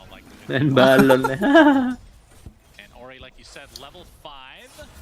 Almost level 5.5 as Mickey just hits level 5 now, so you will have a kill opportunity. Susah sih sekarang gara-gara ini Zaynya offline apa si Zaynya offline. Oh. Zaynya offline. Ini upper apa lower? Ini lower bukan ya? Bentar, Astra tuh Bentar, biasanya ada jadwal. Lower aja, lower. Upper secret kan? Upper secret. Oh, ini lower.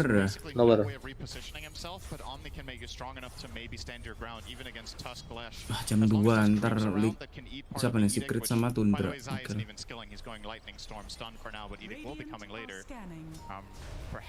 Ya, mati nggak? Lo boxing, ngapain kamu? Hey. Bisa gitu men. Ngecek ward kah?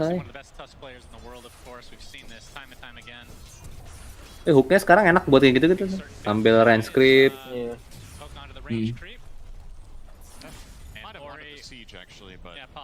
Itu juga langsung mati kan, gerobak itu di hooknya. Yes. Kayak Panamirana. Iya, makanya enak buat ini. Oh, enak buat buatnya. Oke. Oh, Insania pas, timing perfect, good. Tapi mati duluan, sayang embed.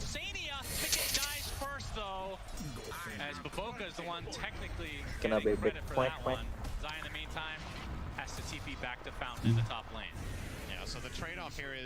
Ntar ganti akun buat grinding lagi.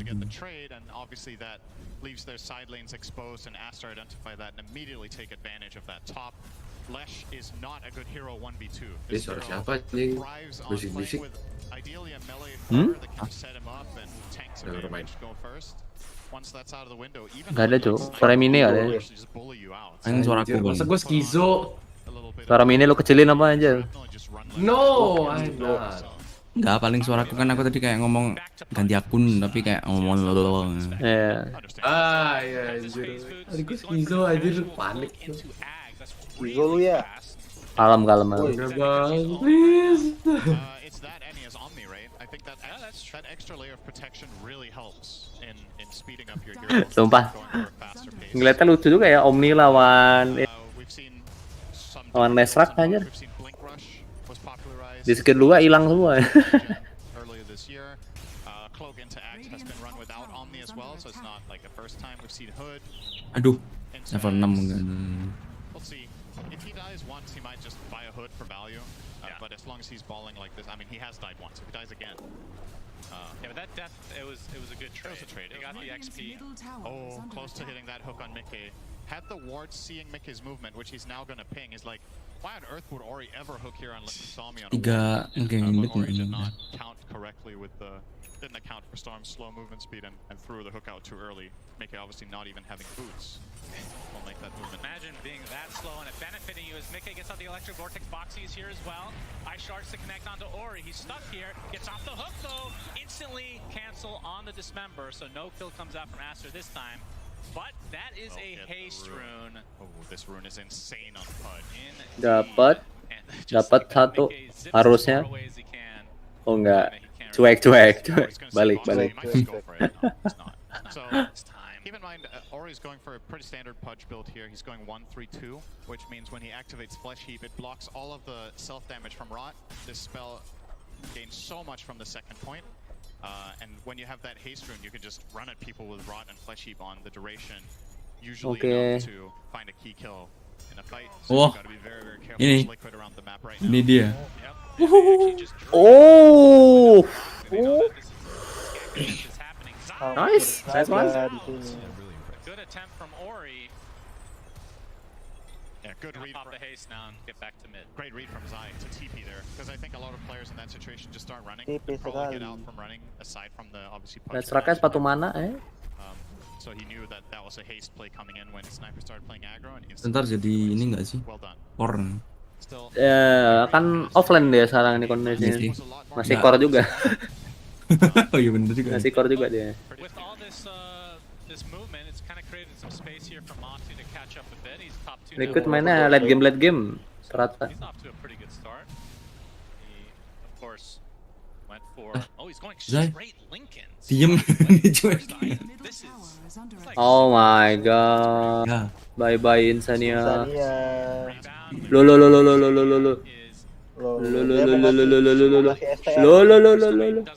The hook.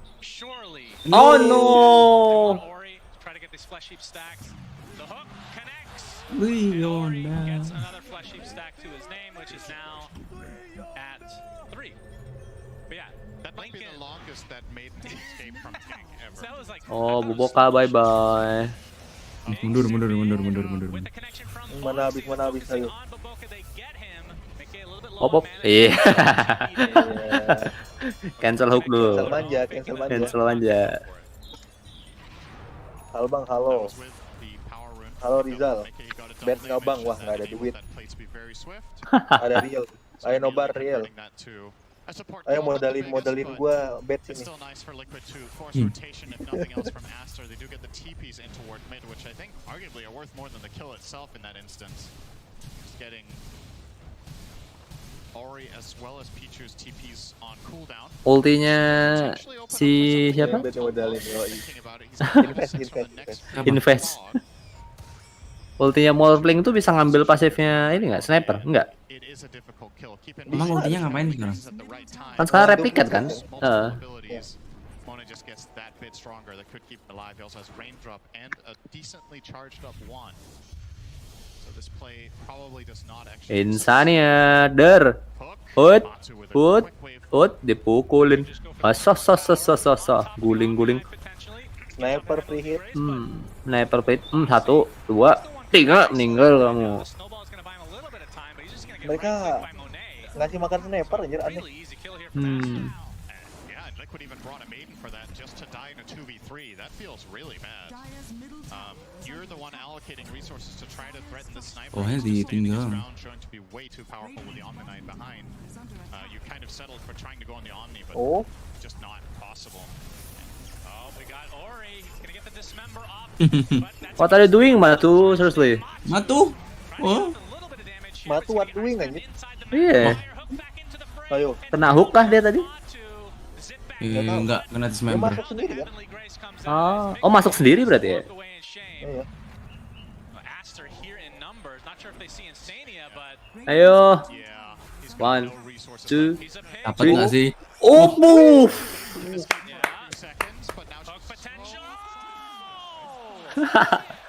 Ya meninggal. Ya meninggal.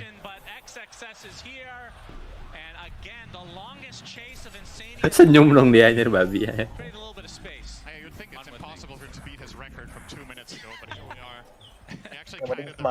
Zai, what are you doing, Zai? Ah, udah nih. Oh no. Oh no. Oh no. Halo. Let's go. Wah, finally mati. Nice one.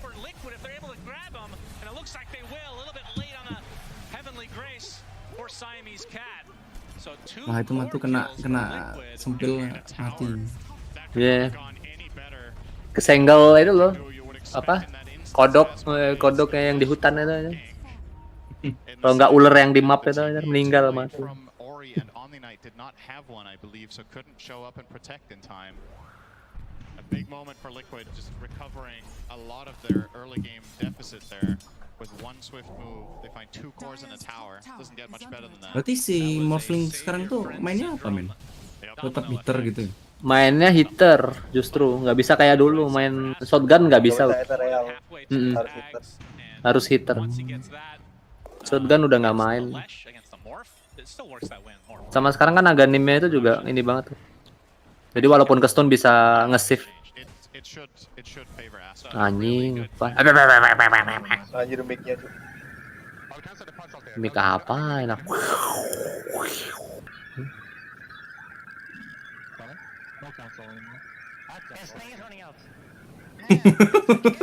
Noise cancelling nggak itu? Iya, noise cancelling. Noise cancelling ya, anjir. Gede juga ya berarti noise-nya. Sampai segitunya, Cuk, noise cancelling-nya. Manda the water. Nggak mau ambil risiko bocor sih. Iya. This game was definitely Aster favorite, but that one move it felt like it brought Liquid back into the game, and it's essentially even. Chatnya di Twitch ya, help I'm under the water. Zai's still working on a Bloodstone. Obviously, position 3 is not going to farm nearly as fast as the usual mids that we've been seeing. Mickey getting relatively close to finishing the Sage Kaya. And of course, on Matu's side, let's go back to this Lincoln Sphere. This is like a Dota 1 classic. Literally every game you buy this first item. And then early games of Dota 2, it kind of transitions. Oke, Matu langsung Lincoln aja. I don't remember why. Ini build lama. Kurirnya mati, men. A lot of the times you would see now, I think most Morphlings buy Falcon Blade. I don't need damage, anjir. That survive first anjir. I'm just looking for the reasoning for the Lincolns. Oh, Michael. Dia datang ke 3 orang. Oh tuh. Wah, meninggal. Sayang sekali. Sayang sekali. Dia ngapain nih? Outplay? Temennya jauh semua loh. Iya aja.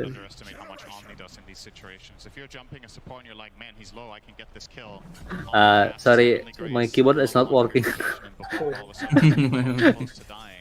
Sorry, my keyboard is not working. My keyboard is not working. Storm game to solo kill in because the enemy supports are actually relatively tanky, right? There's a Jakiro, there's an Omni. If you want to get a solo kill on either, you really have to burst your entire mana pool away, and then you might not even be able to get out afterwards. So might have had to wait for the Sanj. Si apa namanya? Marsinya nggak seagresif yang tadi ya? Apa belum ya? Tunggu BKB kan? Oh iya. Oh, Kayaknya udah selesai nggak tuh? Kalau 4 nggak ada resiko soalnya ya buat masuk terus ya. Lebih kecil resiko. Oh my god. Yeah. Gila tuh Monet bawa pawangnya. Dor. Pukul ke atas, pukul ke atas. Kuat banget anjir. Oh my god. Oh my god. Oh.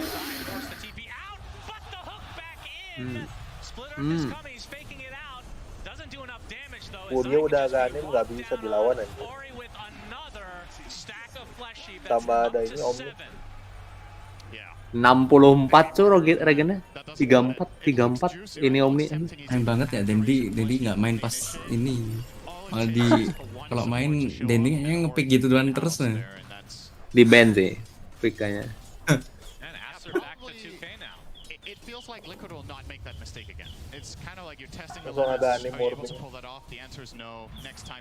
Gak mau di ini dia, gak mau kena stun.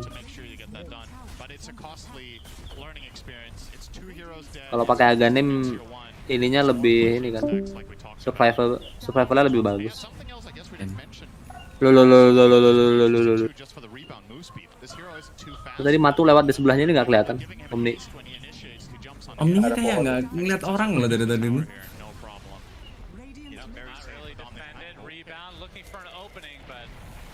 Hook. He's going to be shown, but no blink dagger yet there for the instant initiation from Ori. We see Matu going for standard morph here. Offline Aghanim. Aghanim itu jadi kalau di stun tuh masih bisa pakai save-nya itu loh, bisa ganti ke strength. Sama kalau udah jadi Pudge, jadi satu juga. Iya, kalau ganti ke Pudge jadi satu.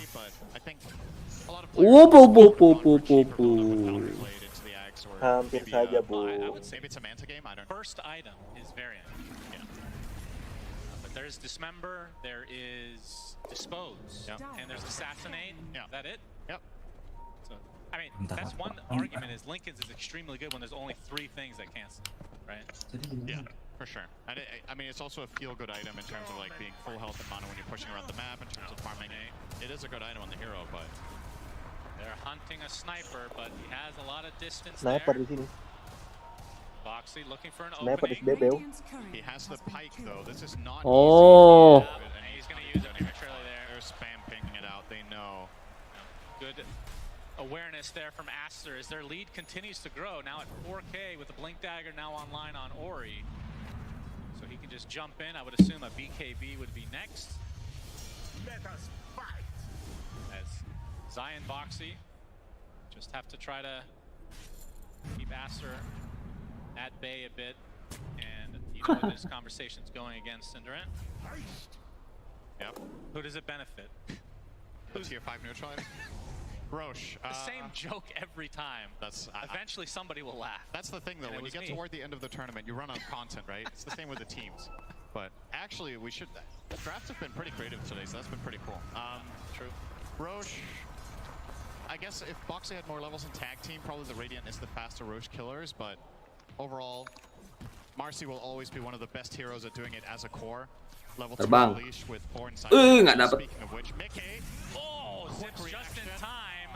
Wants to get a little bit aggressive, but he's outnumbered. Nggak bisa. Be able to get out. good reaction. If that connects, that could have been really scary.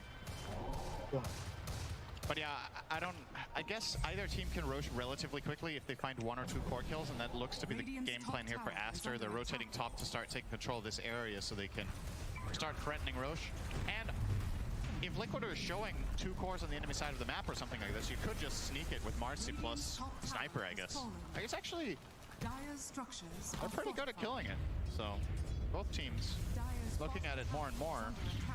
Yep, there we go. They see cores bottom. Well, it's only 1 core in the Lesh, but let's see if he pops the Unleash or not. XXS is holding on to it, so this will be a slower kill than what it could be, but does offer the protection of, in case a fight breaks out, he has that BKB Unleash, which is very, very powerful. And yeah, Aster know that They don't need it at all to kill it. They will grab it. Looks like it's going on Monet again, like last game. Could have seen it on Pudge in this one, honestly. I definitely think Ori is in a position to just go crazy with an Aegis, but it's rather protect Monet. Yeah, Monet always gets the Aegis. That's what we've learned here. No matter the hero. Oh. The hook connects, but seeing Sania trying to get away, but some good moves. Not going to be enough though. Split Earth onto the sniper is the rest of Liquid trying to get away in this bot lane. Shrapnel slowing him to a crawl. Oh! Do they have the stun? They do. Ori with a double kill across the map.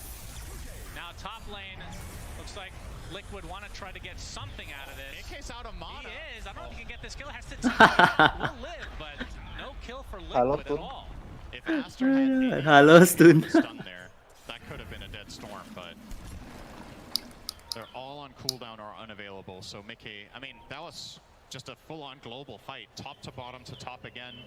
Very understandable that Mickey tries for it with how many heroes from Aster rotated, but again, Storm just doesn't have enough in the tank to solo even the Jakiro. Oh, oh, no, no, no, no, no, no, no, no.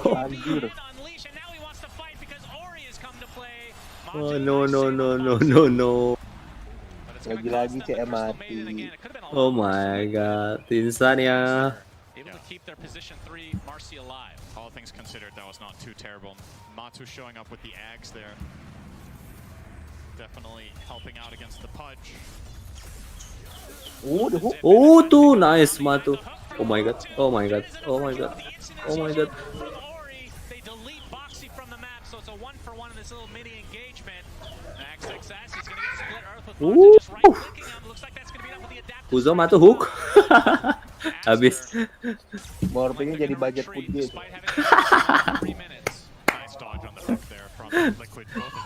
Man, anjir. We got puts at home. Ah, pos 4 gua mati, gua jadi pos 4 puts. Gua ngehook sendiri. Holy shit, Dotanya. They get that kill. Sure, the trade-off for the Tusk isn't the best, but it's good enough. When Omni's out of play, suddenly you can access new targets. You know there's no BKB on XXS, and that dodge on the hook. Langsung bikin aga lagi ya dia. For how this fight plays out, Zai would have been in a very precarious position there, but I guess just run away and reset. Now we joke that Matu doesn't play Morphling, and he's right? That's probably the reason he was laughing. He's not playing Morphling, he's playing Punch. Patchnya ada 2. Patchnya 2, coy. To a strength hero. So you steal 20% of their strength. Komentatornya. 40% status resist because it's a strength hero. So it's very meaningful. Still, obviously, part of the equation that Ori does have the Omni Knight. We cannot forget how much that matters in this instance, because even if Morph steals away a lot of Pudge's tank ability, Pudge is there, or Omni's there to return it to him. Yep, true. So. Nge-rap di atas. Be a tower for Aster bottom. Zaya's doing a lot of damage top. Red Gimang Zai. Yeah. I mean, kind of what it feels like he needs to do at this point. It's only a 3k lead though for Aster, but again, with the Aegis, pushing now knocking on the high ground on the tier 3 bottom.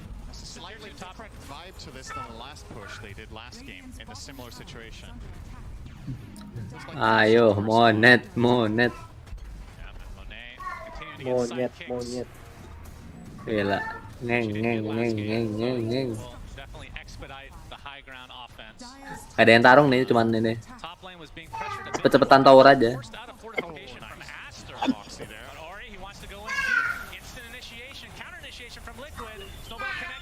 Oh my god. Penuh dong darahnya, the fuck. Oh, the hook. Ya. Masuk sedalam itu tuh penuh darahnya, anjir, balik, what the heck.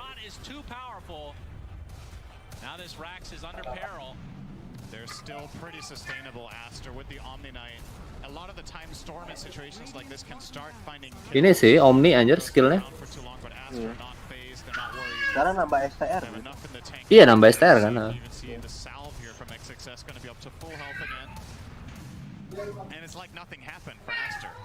Nah, tapi ada dispelnya juga kan. Oh.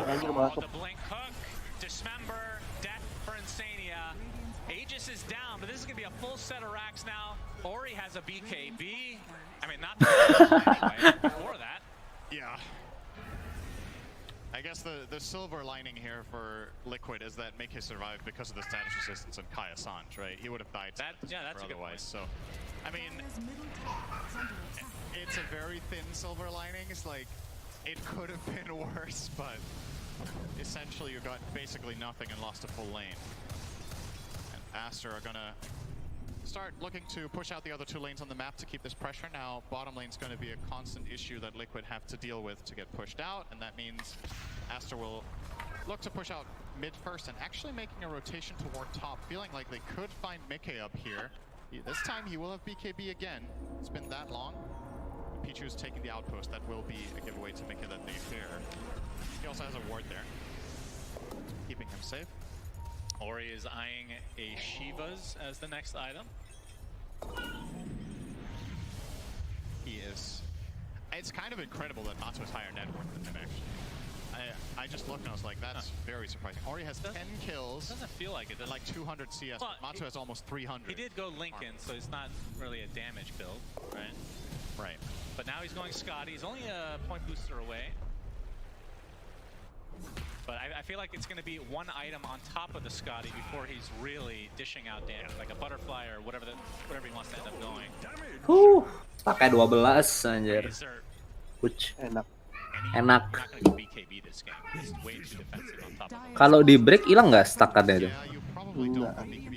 Enggak ya? Lihat tuh Zai itu.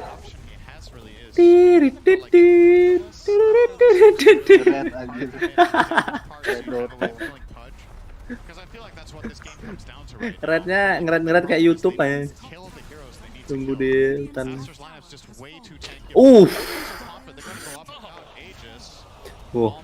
Insannya ada deg-degan itu. Bawah kena red lagi. This is a possible fight for Liquid because there's no Aegis this time on Sniper, but if Aster continue to have good formation and very good coverage with wards from the right, it's hard to find that attack angle that Liquid need, and Aster are gonna constantly pressure this tower with Liquid Fire, with Shrapnel plus attacks from Sniper. Yeah, they zip on in, they want to get the Omni-Knight immediately, will they get him? He gets 4 steps to safety, there's the Guardian Angel Wah, gagal loncatnya.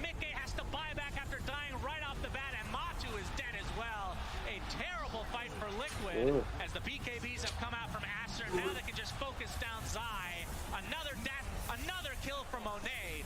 Ultra kill. Oh. Ori wants another hook, he gets it. Mickey completely out of mana as Monet trying to finish the Rampage. job. But able to zip away is Mickey again, but Foxy slow to a crawl and a rampage.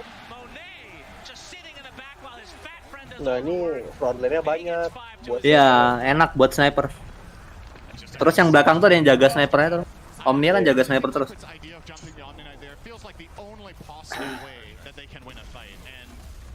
Were just quick enough to react. I think it was a defensive dispose from XXS that threw Omni away. He gets Guardian Angel off, and the moment that happens, the fight is actually lost. I think it doesn't matter what Liquid do after that point. They just need to try and disengage and look for a better opportunity, but it's too late. They can't get out. Pudge gets on top of them with a rod. They lose a lot of heroes. Try here. Yeah, Mickey. Oh my god, the damage. Don't underestimate Monet. He's just picked up a Silver Edge. He hits really damn hard now. Double damage. Oh, and there's a double damage. Ini kacau banget ini. Ngeng. Ulti tuh. Omni nggak mati. Butuh silent itu buat Omni langsung mati. There's just way too much damage. Matu can't stand his ground. He's pretty tanky, right? He's got Lincoln's, Ags, Scotty, and he turned into Pudge, I think. Didn't matter. There's way too much damage. This Aster lineup just proving to be formidable so far in the game. And if they Insania? Okay, Insania, he's went scouting. He Masalahnya kalau dia mati nggak sih stack STR aja. Yeah. So Aster just biding their time, just want to play disciplined Dota, make sure they don't throw any leads. Here's the tricky part for Liquid though. If they give away this second Roche, I think the game is effectively lost. But the Roche will spawn before Insania is up. So if Aster are in position at the time it spawns, they could effectively force a 5v4. And even if it's just the Maiden, it's still it's still a pretty crucial thing for Liquid to not have there. It's a force staff that's out of play. It's an AoE slow that's out of play. Aster just needs to keep scouting it, and if they recognize it, they will be able to grab it for free. And I believe a courier will be sitting in the Roche pit. Never mind. Doesn't work. Doesn't work anymore. But Roche Matu number will 2 try is to up. force them back. I like this. This is another approach, maybe. Maybe you can defend Roche by pushing bottom. Force a rotation, but Aster just elect to use the glyph here to maintain Roche control, rather than TP back basically any hero that could have defended that tower. Yeah, I think Matu's gonna... Maybe they just give up the Aegis and Shard and try to get a Rax themselves. Matu going to town on this tier 3, but it's gonna force the TP out. Jakiro actually cancels it. But Matu will still be scared off, and that is the Roche. And now the problem for Liquid is, okay, so it's extremely hard to take this fight that you kind of have to take, so you're going to try to make this split push play, but the only lane you can split is the one that the enemy team has strong creeps in. So Ideal, game idealnya sniper lah ya. And the bottom lane will defend itself no problem unless Matu knocks on the front door. He's the only hero that can do about it. Startnya lesrak tuh udah nih zoning, ngeng. With the Aegis, he takes the Shard as well, so has the concussive grenade. Even more slippery. It feels like the initiations from Mickey are pretty crucial. And this feels like a game you need to go Ags or something, but he's just going to be too far away. Actually, the Orchid is a good choice against the Omni Knight. Yeah. That is one way to try to counteract. But the problem is he has an Aeon Disc, he has a Force Staff. That's going to be... They actually can't prevent him from getting spells off anymore. It's just impossible with the lineup they have. Need to get a Nullifier, which is very expensive. Nobody wants to buy it. You have no Dispel for him at all, and yeah, he just needs to not get changed onto death and silence. Just get a Force Staff ulti off and a Heavenly Grace, and he's basically done his job. So yeah, so that play is out of the window now too. Pichu identifying that is the one play Liquid had based on the previous fight, and he's eliminating that one. So if Liquid can't force them back, they have no reposition. I mean, they have an offensive Force Staff on Insania. I'm starting to look for kind of desperate approaches because it feels like... Force Staff into the splitter. Yeah. It is already on the ground. I mean... Oh, boy. Oh my god. Alright. Alright. That was close. That hook went right through the 2 polygons from Morphling. Not including the cosmetics, of course. Tipis banget. Yeah. Very quick fingers from Matu, but again, they are on the back foot. BKB picked up by Zai. Yep. And this is... Like, they have good defense with Lesh. And the Tusk to some degree as well. They just have absolutely zero map control, right? That's the problem. Bottom is pushing in, mid is pushing in, and top is now also starting to cross the halfway mark. And if Aster want, they can cut the next wave top. So Liquid are completely cornered. Matu's going to turn into Sniper, so taking away some of that agi. Ooh! Will take aim action to himself. Little right-click action from Matu, but I mean they're delaying it. But again, the lead is still growing in Aster's favor. There's no technical rush for them. And Aster's probably going to find this ward now too. That is giving Liquid some really good information, right? Because now this camp is blocked, and they're like, wait, what? And there we go. Yeah. So the last little bit of vision that Liquid had left, given away by the camp itself. And you might wonder, like, why do you place a ward there? Isn't that going to be obvious to the enemy team when the camp doesn't spawn? Yes, but at the same time, it's really not an obvious spot to place it to begin with. So the sentries that you usually put in this area, which you see from Aster, the first sentry that they have did not find the ward, but ultimately they get it. Maman. Yeah, looking for the jump onto Matu. They're all smoked on the low ground. Overwhelming blink, not quite up yet for Ori, but yeah, this is kind ready of to go. telegraphed because nobody is... Like, Zai is getting pretty far top. Yeah, they Nobody's scanned showing it. mid. They just scanned it right now. Trying to delete the ward. They do so. The hook is in, but Ori not able to connect. Oh, nice. Having a reset, still with a minute 20 on the Aegis. Ayo. Now they can Push Matu. just do the old sniper trick again. Oh. Get this tower kill. Oh no, gak dapet hooknya. Getting into the high ground anyway on top of the splitter, of course. Lincoln's is popped now. Hook not connecting Aduh, again hook for aja. Ori, but there's the punch from Boxy into the hook. Aduh hook aja. Oke. Already half HP on Monet, but again he still has the Aegis and Zai getting destroyed. Tapi ada ini, Aegis. Goodness, he melted. Freezing Field comes out just for a split second, but it matters not. for Left Liquid. back-nya. Hook on into Monet, but he gets a concussive grenade off again. And Liquid crumbles Oh in game no. number 2. Aster coming back with a vengeance, looking to GG get nggak sih? Fireback comes out on Matu as one last potential stand here from Liquid. Tarik-tarikan, Cok. They find the Pudge finally, but how much is it going to cost them? Foxy ticking away ever so slowly. Matu, the last remaining member of Liquid, has the buyback now. He turns into Pudge. Or he's still Pudge, in fact. Has the rot, just getting kited. Finally gets disposed back into the ice path, and there's GG. alive thanks to the strength form. Has to reset back into the fountain. Oh, belum. Oh, nggak mati, Matu. The fuck? For him, he's going to tick away. Matu had 6,000 health because he also had the strength from Pudge. That is a very beefy boy as the mega creeps now come out. Aster, massive advantage here. GG still not called. That's only a matter of time here as the last tier 4 will fall. Matu inside, trying to get something up. Really want to kill Monet now that the Aegis is gone, but the ice path is there. Yeah. Hurricane Pike on top, and that is going to be the death of Liquid in game number 2. Satu-satu. Nice. Really nicely to push this to 3 games. Yeah, that's got to be really good for their confidence. You know, in that first game, the first game was really close. There were plenty of opportunities in that game where Aster could have maybe started getting a big advantage. They didn't manage to claim it. Liquid ended it in a swift move. This game, Aster pretty much dominating more or less from start to finish. There were a couple of glimpses from Liquid, but for the most part, Aster just crushed them. I love their draft. I think the Omni last pick was brilliant. They get their Pudge on Ori mid against the Storm of Mickey. He gets a solo kill. That's about as good as it could have gone for Aster. So we'll see. Liquid have had their backs against the wall many times already. Yep. They're definitely not scared of a game 3. That is very, very true. This is going to be a hype game 3 for sure. Let's go to the panel, see what they have to say about this Pudge performance from Ori. Thank you very much, Suns fan and Sinner. And indeed, a game 3. Oh, we wanted a game 3. We're getting a game 3. Very excited for it. But first, let's talk about how we got there, because this game definitely was a little bit of a change up from Aster in terms of game 1 versus game 2, because it was incredibly dominating here, Lacoste, for them. They were so difficult to kill. It was.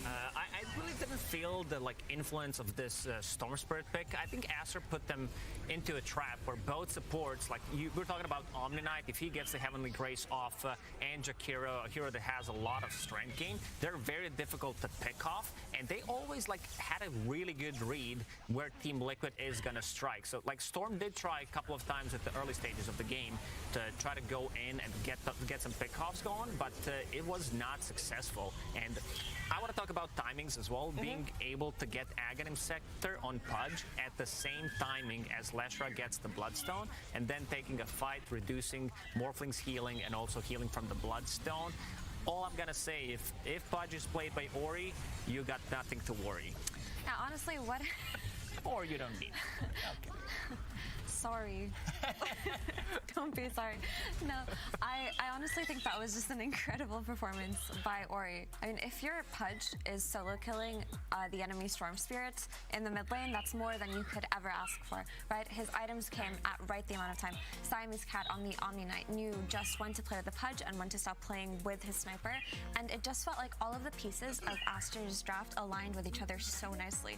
And I just love the fact that they took the Marcy away from Boxy, right? They had previously beaten the Marcy twice in their upper bracket series versus Liquid, but they just lost to it. Instead of being shaken or maybe questioning their openers, they take the Marcy for themselves, which they then pivot into an offline Marcy with the last pick Omni Knight, which I think nobody was prepared for here. So I'm just really impressed by how Aster handled that game 2. And these game 2s at TI always turn into Pudge territory, sniper territory, Sniper Pudge, SF baby. territory. Yeah, you don't want to get eliminated without potentially just trying your best and going for your cheese picks. So honestly, 10 out of 10 draft there. Yeah, I agree. I mean, I love the Omni. Like we've talked about, and Liquid even said it in the interview that Aster, they play together. You've said a bunch of times they play for team fights. What's a better hero to play this positioning death ball meta than Pudge, Sniper, Omni? So you have the repositioning on your side. You want 4 heroes that are all protecting the Sniper. You have the Omni who can save people if the enemy team tries to jump in, isolate one hero. It's if you are good at the team play element of Dota, this is one of the best drafts that I've ever seen for that. And I would expect a potential Omni ban in the later phases of the draft in Game 3. I wouldn't be surprised with that dominating performance indeed. We actually have an Omni Knight specialist as part of our talent crew. We're heading over to him right now. It is Sir Action Slack. Omni Knight specialist as part of our talent crew. We're heading over to him right now. It is Sir Action Slack. You bet your booty I'm an Omni Knight specialist. We have 90 seconds to give away 2 Storm Spirit pillows after that Storm Spirit. I want to hear the best Storm Spirit impressions. If you can do a Storm Spirit impression, so raise your hand. Can you do one? Zip. All right. Can anyone do a Storm Spirit?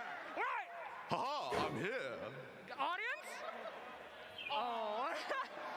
Storm Spirit impression, sir. Zip. Jeez, what is wrong with you guys? All right, come on, somebody. Okay, hurry. Storm Spirit. That was pretty good. Take your pillow. Thank you very much. Anyone else? We got a few more seconds here, my boy. Excuse me, sir. This will be a tight fit. Excuse me. There we go. Perfect. Sir, please be good. Storm Spirit. All right, that's good enough for me. Can you beat him? I don't know. Okay, great. There you go. Thank you very much. All right, back to Halo, the panel. halo Devi, selamat datang. I'm not gonna remember. Welcome. Well, okay. Thank you, Slacks, for that. Yeah, I didn't have high standards set for the Let's go Storm game Spirit 3, game 3. sounds, but it worked out, and people got free stuff, so we're all happy for them. Who we're also happy for is Matumaman, because he made it very deep in a tournament that he, from the get-go, had already said, Effie, it's his last ever. It's very sad, but I mean, for a last run, he's performing spectacularly. We saw it in that earlier video where he talked about how he felt like he messed up that first game versus Thunder. He went into the bathroom, he washed his face, and he said, "You've done this before, you've done this so many times," and he delivered for his team. And we've talked time and time again about how Boxy showed up, how Mike has showed up, but Matu has shown up in spades. I think he's playing some of the best Dota in his life right now, and his teammates are just so inspired to get this win for him before his last run. And with that in mind, we actually do also have his teammates talking about Matu's retirement. To put it frankly, it sucks. Because I think, like, right now I feel like I just want to keep playing with him. He's a really good dude. He's very stoic, he's very Finnish, but he's also very good at Dota. I mean, the reason why I'm retiring is I was already contemplating after last year's TI. Like, after losing this, I felt like sometimes it hits harder, sometimes it hits a little bit less. I mean, in the moment, you always go with emotions that why you could have done better. Your mind just keeps like barraging you with these feelings and like what you should have done. Did you throw the game for your team? And it's truly miserable feeling. Feel like this was your worth, kinda like what you put into this year. This moment was the worth, and you weren't good enough. This year, obviously, I mean, I was crying after that lower bracket final against Team Spirit. I mean, it's heartbreaking to lose that way. Will he get another rampage at TI-10? Absolutely, Yatoro! And they're gonna call GG. The underdog story is still alive.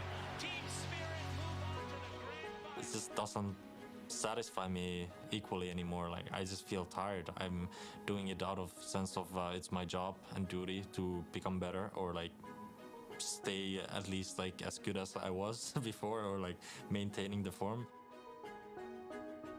I feel like whatever you choose to devote all your life for, you better do it like fully hearted. Like, there's no way I'm gonna half-ass this thing. Like, it's gonna eat me alive. That's how I feel. I think this year, especially on the team that we're on now, he's kind of embraced more of a leadership type of thing. So he's kind of got that. Yeah, he's our stoic, bearded Finnish leader. For me, I think this year maybe not that sad, because I get to relax after this and enjoy my retirement days. So for me, it's really a win-win, you know. It sucks. There's no real other way to put it. The Dota scene, I think, is gonna miss him once he's gone. I don't think it's like a very reluctant leave, but hopefully he'll do what Jerax did and come back in a few years, and we'll be waiting with open arms. They're with you. Wow. Not dead. sure about that, guys. I just saw him. Don't worry, he's very much alive. And he has had a fantastic career. Still having it, by the way. He's not out just yet. There's, of course, one more game, and he could potentially go all the way with that as well. But we wanted to make sure that we highlighted because this is a TI winner, one of the two still remaining in the tournament. And Lacoste, it is definitely a guy to be celebrated. Oh, most definitely. I like how the rest of the team also does celebrate Matu in a way, even after a couple of years, if he wants to come back, they're going to be waiting for him. Definitely a good dude, gives you that energy. And I like the way he talked about, giving his 100%. You can feel it in the way that he plays, also taking the leadership role a little bit. But he gave everything. This is what you need to do when you're playing professional Dota, like at this level. And I think we can, see Matu in the next 3 months sitting at the boat, just enjoying himself. Oh, you know he will. That makes sense considering he was part of 4 anchors plus the C captain. I believe he was the C captain. And if he wasn't if he was an anchor, he has definitely qualified as officially a C captain. He's definitely not an anchor of this. Not an anchor. C captain in the eyes of millions of people out there in the world. For sure. We all know a retirement in Dota 2 doesn't mean it's hard. Apparently people can't. It's too good. The game just keeps pulling you back in. I think that if you're competing at this level, you have this strong drive to just always be good, to be the best, to play for that glory and not necessarily for financial reasons. And this sense of competition inside of these players is so strong that it's hard for them to stay away. But he did mention in the video that at this point he's just tired. It feels like a chore to him right now, and when you reach that level of burnout, you do owe it to yourself to just see what your next step in life is. So I fully support him in all of his endeavors, and I mean, he's just one of the greatest players to touch Dota. His results have been excellent. He's been on some of the most emotional stories, from winning TI with a team to getting kicked, to then getting 3rd place, to now going through the last chance qualifiers when people counted them out. I mean, this guy is just really part of so many awesome stories. Yeah, he also was in the live stream. They got the 1 HP Pango. I think that moment will be immortalized in Dota 2 history for sure. Just like I think all TI winners are immortalized, and all these guys want to be TI winners. Yes, Matu and Poppy already still in and are already immortalized, but they want to do it again. And all these guys going back to their booths, they just want to make sure to win just 1 game of Dota 2 to make it to the final day, because that is all that is standing between them and lower bracket finals. 1 game, Jenkins. That's absolutely right, Shiver. He is from Finland, but of course Matamamet does not want to be finished after this game. He wants to continue playing. Yes. High five, Lacoste. Yeah, very good. Good one, Jackie. How long were you sitting on that? At least 5 minutes. Well, thank you for getting that out just in time. Now, we've talked a lot about the teams, and earlier on we heard Team Liquid talk about Aster, and now we're going to hear Aster talk about Team Liquid. Liquid 其实在这么些年一直很强的队伍。我觉得他们因为一直在进步吧，因为他们首先从突围上打上来的，然后一直在就跟进自己的打法，然后再努力的改进自己的错误。我觉得他们的那个教练挺能领神的，因为我昨天在网上看见了他们的那个语音聊天，他们在赛前，然后他们会一起团结鼓励一下，就是说一些大家能团结的话，这样。我觉得他们主要是马图巴曼为这个队一直在改，就是他能适应各种的打法，就是马图巴曼就是为这个队付出很多。虽然之前我们2比0了他们，但是他们能重新杀回来，但是然后也是不容小觑的吧，所以我们依然还是会很重视他们。And they have been taking them very seriously, which is why we're here in this 3rd and final game of this elimination series. Who will take that spot tomorrow? We'll have to wait to find out. But I want to hear from my panel what's going to be the key element in this 3rd game according to them, Lacoste. According to them, I mean, Team Liquid, they did go like full 5 heroes, blue heroes, last pick, water, Here we go. literally, and it didn't work out for them. And also one thing to know is if we want to like check the pattern that has been happening during the main event is all Western European teams are eliminated by other Western European teams. So, you know, Team Liquid does have an upper hand here. And then we have 3 European teams left in top 3 that can eliminate each other. But to that I would counter being the sole Chinese team left in the top 4, and after having eliminated PSG LGD, who are the fan favorites in China, Aster are really feeling that pressure of needing to perform here, because not only do you want to win for yourselves, now you feel like you're going to win for an entire region, you're carrying the hopes. So they definitely are equally as motivated in Liquid, but I just love seeing how much these 2 teams respect each other. I mean, the way that they talk about each other, the way that they just value each player individually and have obviously put in a lot of time preparing for each other is going to make for a great series of Dota. I mean, I think this last game is going to be a banger. It's good for Aster that they didn't feeling the weight of an entire region, especially such a proud region, could be crushing, especially after game 1. So it's this is a scary team considering they feel that weight, and instead of it crushing them, it empowers them. And maybe that's our boy Lanham that's you know, partly to blame for that success. For Aster, I feel personally they perform the best when XXS is on an initiator type of hero. We saw in that game 1 he was playing the Underlord, who obviously provided a lot for the draft and the team in terms of map movements.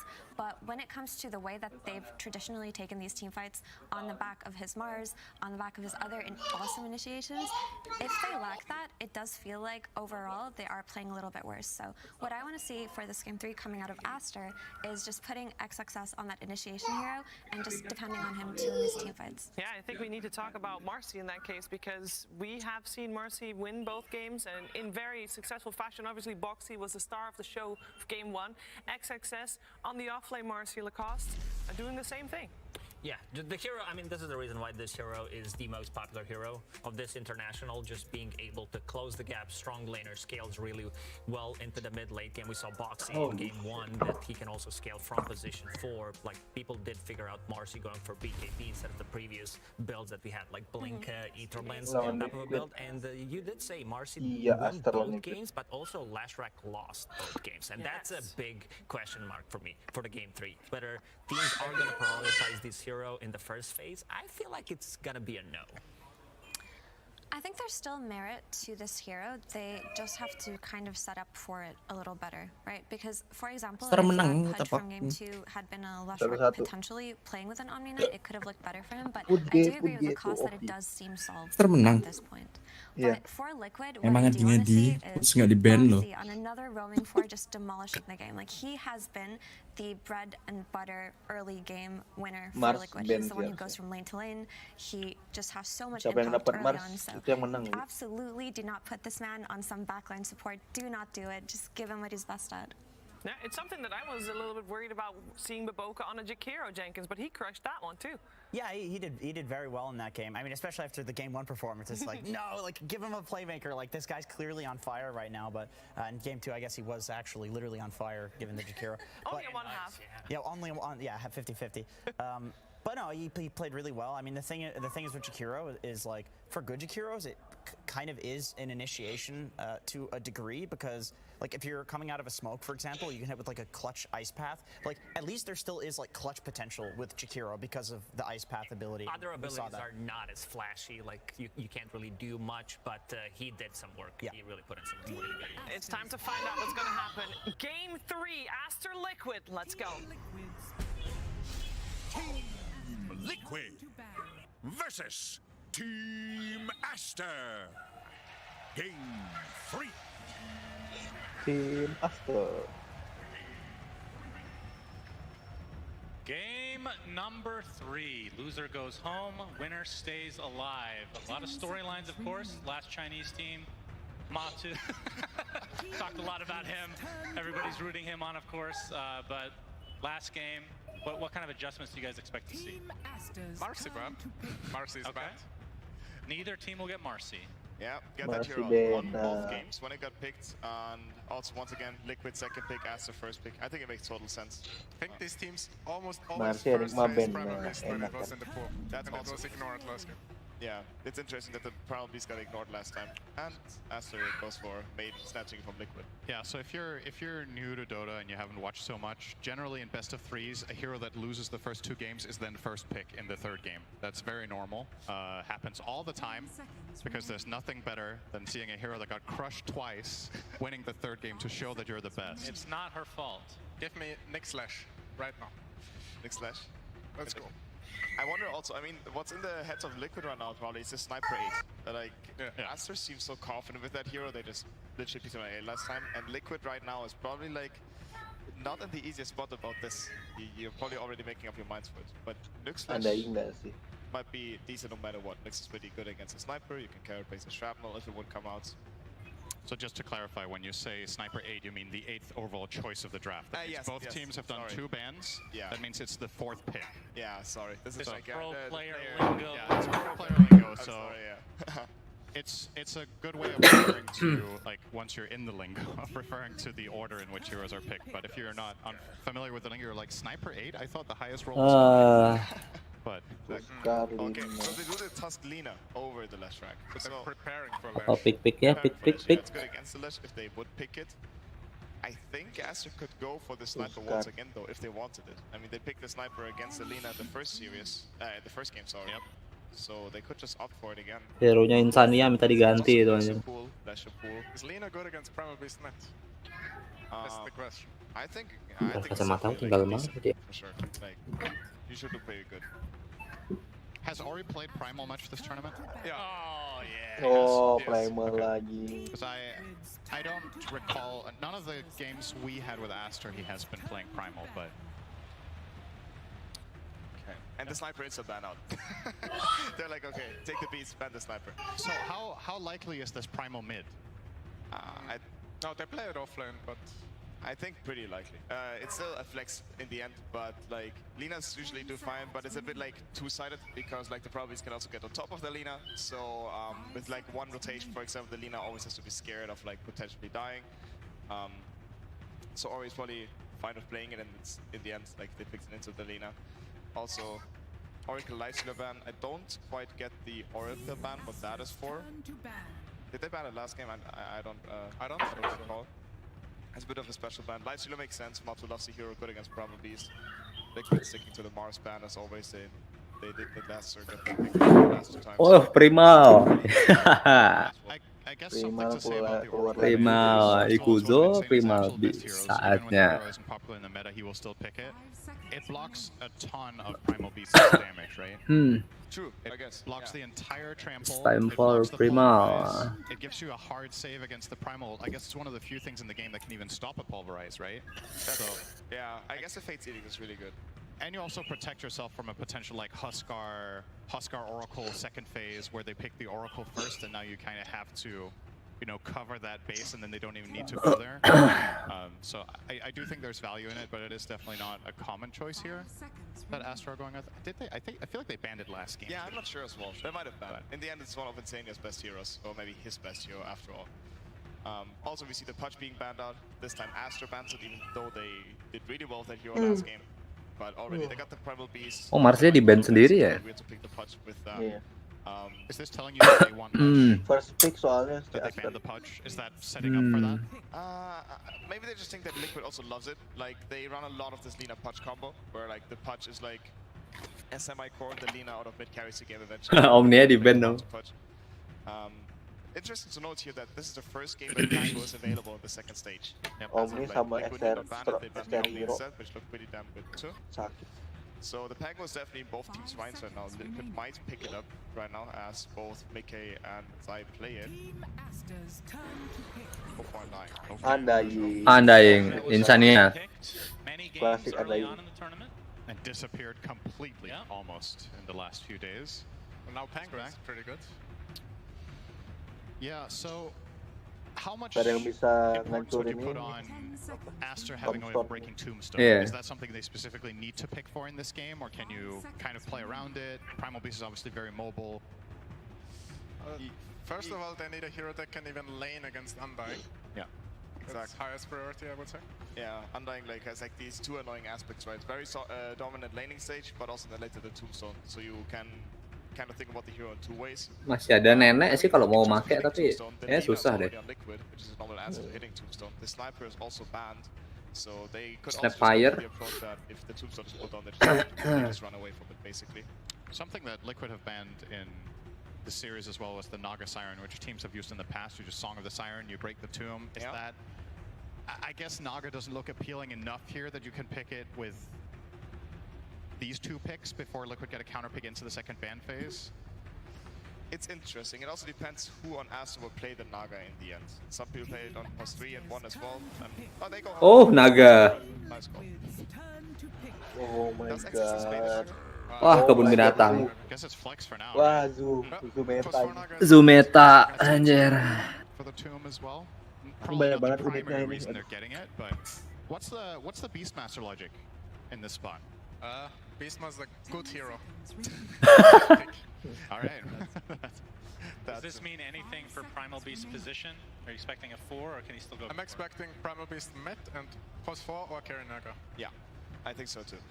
Interesting though, I think that Undying is a pretty strong lane against Beastmaster, right? So Yeah, but really bad against Naga. yeah. I mean, do you lane Naga Beast into Undying? Yeah, That's fine. yeah, that definitely works. That's interesting. And the Pangolier. Oh, Pangolier.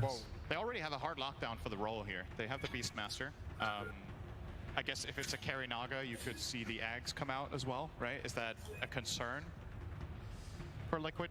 You can always shard the IX net on Pango. Okay. So you can ulti, you can shard, the net gets spells, right? And then you keep rolling. Yeah, it's a nice mechanic you can always abuse. Late I game think if the Naga itu is Pango +1, bisa maybe diikat she aja goes pas Ags, but muter. she might just go for the other core items instead.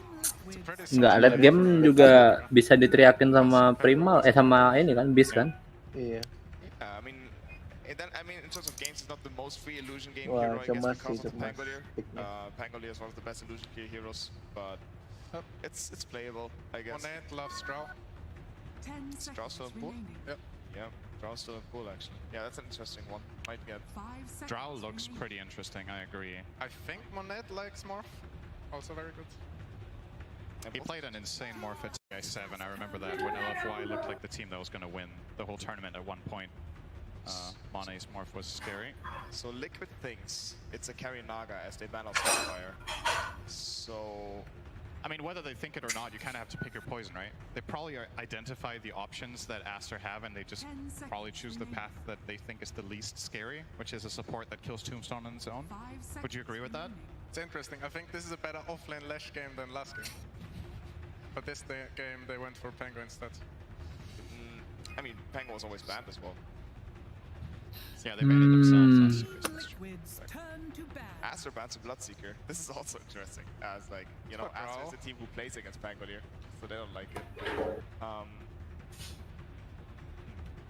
Is that it's actually telling? hard to tell.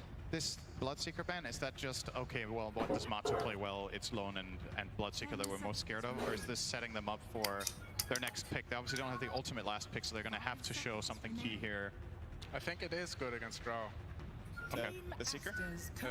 It's definitely already good against Primal Beast, I guess. Like, of course, Rapture counters like the hero who has to move to deal damage. What if they would have picked it themselves? That's what I was thinking. Like, they could have picked it themselves on Acer. For the Rupture and Wolf, like, against Lina it's decent, against Pangolier it's very good. But they opt to not do so. They would have had a very melee-oriented lineup, so maybe that's why That's true. I don't like it so much. So you're still Team Drow here? It's not bad, yeah. It looks. The question is, what would Liquid pick if they would draw an Aster? Aster picks Drow every game they can, I feel like. Either that or carry Naga. What was Forza cool as well? Pick-pickannya si Aster kok kayaknya meta-meta gitu. Oh my god. Spicy sih. Sakit sih. Naga late game keras banget tuh, anjir. Does he play it? Does he like it? I mean, Naga sama Primal satu lane, Naga sama Beastmaster satu lane. Bodoh hanya. Auranya sakit banget. Support ya Naganya. Mungkinannya. Harusnya ya, kalau nggak masa Beastmaster support ya. you need to deal with that lane first. you can't pull off Phantom Lancer, right? It's also one of the classic counters to Drow. It's too hard against Primal Beast, I feel like they will even lose lane against Naga Beast. Yeah, it's too rough. This Naga Beast second stage seeming to work out. It's crazy. Naga Beast sakit banget. I'm curious also that lane will go nonetheless. But yeah, PL also a bit annoying against to play against Maiden and the Beast. Oh, that's still a pool even. Lifestealer, which kind of sucks, right? It's banned actually. Never mind. They can't. It's a random Ursa, but it's also not good. Oh. Matu go. Maybe it's a Lycan in the end. I guess Lycan or PL are our best ideas. So I like Lycan. Lycan is the closest thing to Lone Druid that you're gonna get, right? I feel like we're missing out on something. Oh, Night Stalker? Okay. Oh. Oh. Safe lane Night Stalker? Kok Chaos Knight? Hah? Night Stalker? Aku Chaos Knight? Kok CK? Yang mana yang bener aja? I'm pretty sure I'm on board with Master, guys. CK apa Night Stalker aja? Dia CK men. Itu kita di CK. Coba. It's not easy. I mean, this Night Stalker last pick I'm a bit curious about. I don't think it's the freest Night Stalker game. I feel like Beastmaster should have a good Latihan bagus ini ya Master. Do you feel like Night Stalker is a solution against Drow in general? Like, he can obviously get on top of her, but the supporting cast around it with Song of the Siren, with Roar. Yeah, sort of. I guess like this draft is really based around Mickey and Lina. Like this Lina is like the turret that is going to stand in the front and 4 heroes go in for him. So if Mickey is like having a good start, he can carry this game. Okay, so with that, I believe Sir Action Slacks is with Blitz. Let's see what they have to say about this game number 3 draft. Hello everybody. I am here with Blitz Dota yet again of Team Liquid. Sir, I know you guys usually run down the clock for the memes, but that one looked like you were really discussing till the end. Do you feel like this is one of the harder drafts that you guys have had to do this event? Yeah, I mean, for sure. Aster is such a sick team. We're really scratching our heads, and we told Matu, if it's the last game, what do you want to play? What do you want to go out on? What do you want to have fun on? And so we let him choose. All right, and there we go. The Night Stalker, huh? Do you believe in his choice? Do you think he's got it? Does he feel it? He got the energy from the booth? Yeah, I think it's going to be pretty good. I mean, he's a pretty bad Night Stalker, but you know, it's his choice. All right, my friend. Well, I gave Lanham the choice last time, so I'm going to let you have one more speech. Emang nggak ada yang bisa dipakai lagi ya? Kayak Night Stalker. Yeah, you know, if this is our last game and this is last day's last Faceless? game, I know he really appreciated all the support. It truly means a lot. Nggak bisa ya? Mati juga ya? We're blessed every single day. Thank you to the fans. PL kali. You really make this all possible. Every year I realize that more and more. So thank you everybody who came here to see Lasse play and the rest of our team. This one's for you. All right, we'll throw it right over to our casters. Thank you. Yang bikin susah ada Primal buat main Illusion juga. Di trample Primal habis. And I believe the first 10-minute discussion here by both of us will be about Matu Night Stalker and what we think. I mean, the idea of a hero jumping on top of Drow makes sense. I would assume an Aghanim Scepter might be something that he'll prioritize, along with obviously the BKB and a Blink Dagger. Am I missing anything else here? You can eat the boar when you get the shard. Actually, you can eat whatever Helm of the Dawn, right? Ayo Matu. Stalker Matu. Yeah. It's the only thing in the game that counters that, which I think was a big part of what inspired. Is that only during nighttime or? Yeah. Okay.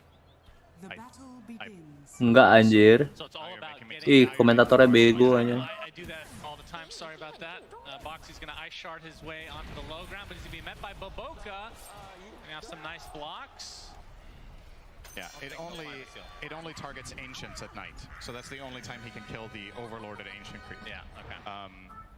But yeah, this is a completely out of left field pick. Nobody expected it. You heard Entity; they were not expecting it at all. Stormstorm and Toby, obviously, and I'd be willing to bet that Aster had no clue this was coming either. You know, that's sometimes surprise picks like this show up amazingly, and sometimes they fall flat.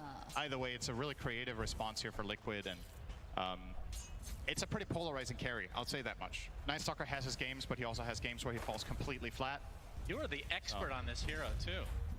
You used to play it mid. It was a different time. You don't go that build anymore. Well, to be fair, nobody went that build. What was the build? I went Earn Ewells. Oh my god. It was different. Yeah, it sounds horrible now, doesn't it? Just awful. It worked back then. Your career makes so much sense now. Yeah. We are into the game. Everyone was awful. Siamese Cat getting pushed out here by Zai, playing the Pangolier. Yeah, talk to me about the Drow Ranger, because you guys all predicted it. Why is it so good this game? So first of all, you have the Beastmaster aura, which is nice for range strike click carries. Secondly, Liquid don't have the best backline jump, right? And it's also just a favorite of Aster's in this tournament. You saw them play Sniper 2 games in a row. They like playing Monet on this heavy long-range artillery, so it just fits the bill. The only catch that Liquid had until they picked the Night Stalker that could maybe get on top of her is a Tusk or a Pango, which both kind of get countered by Force Staff. So you naturally want to buy Pike on this hero anyway, so it feels good. And that's why we have so much focus on this NS, because I think he has a very clear job in this game that he needs to perform. And if he does get to do that, it could look amazing. So mid lane, something we talked about as well, how well does Lina do against Primal? So far so good for Mickey. He's been playing a great Lina this tournament in general. He won with it in game 1. Well, what's the reason that Primal, I wouldn't say he's fallen off necessarily, but he was completely ignored in the first 2 games, I believe. This is a hero that was picked or banned in basically every game in the group stage and a lot of the main stage. Yeah, I don't know why they didn't consider it good enough.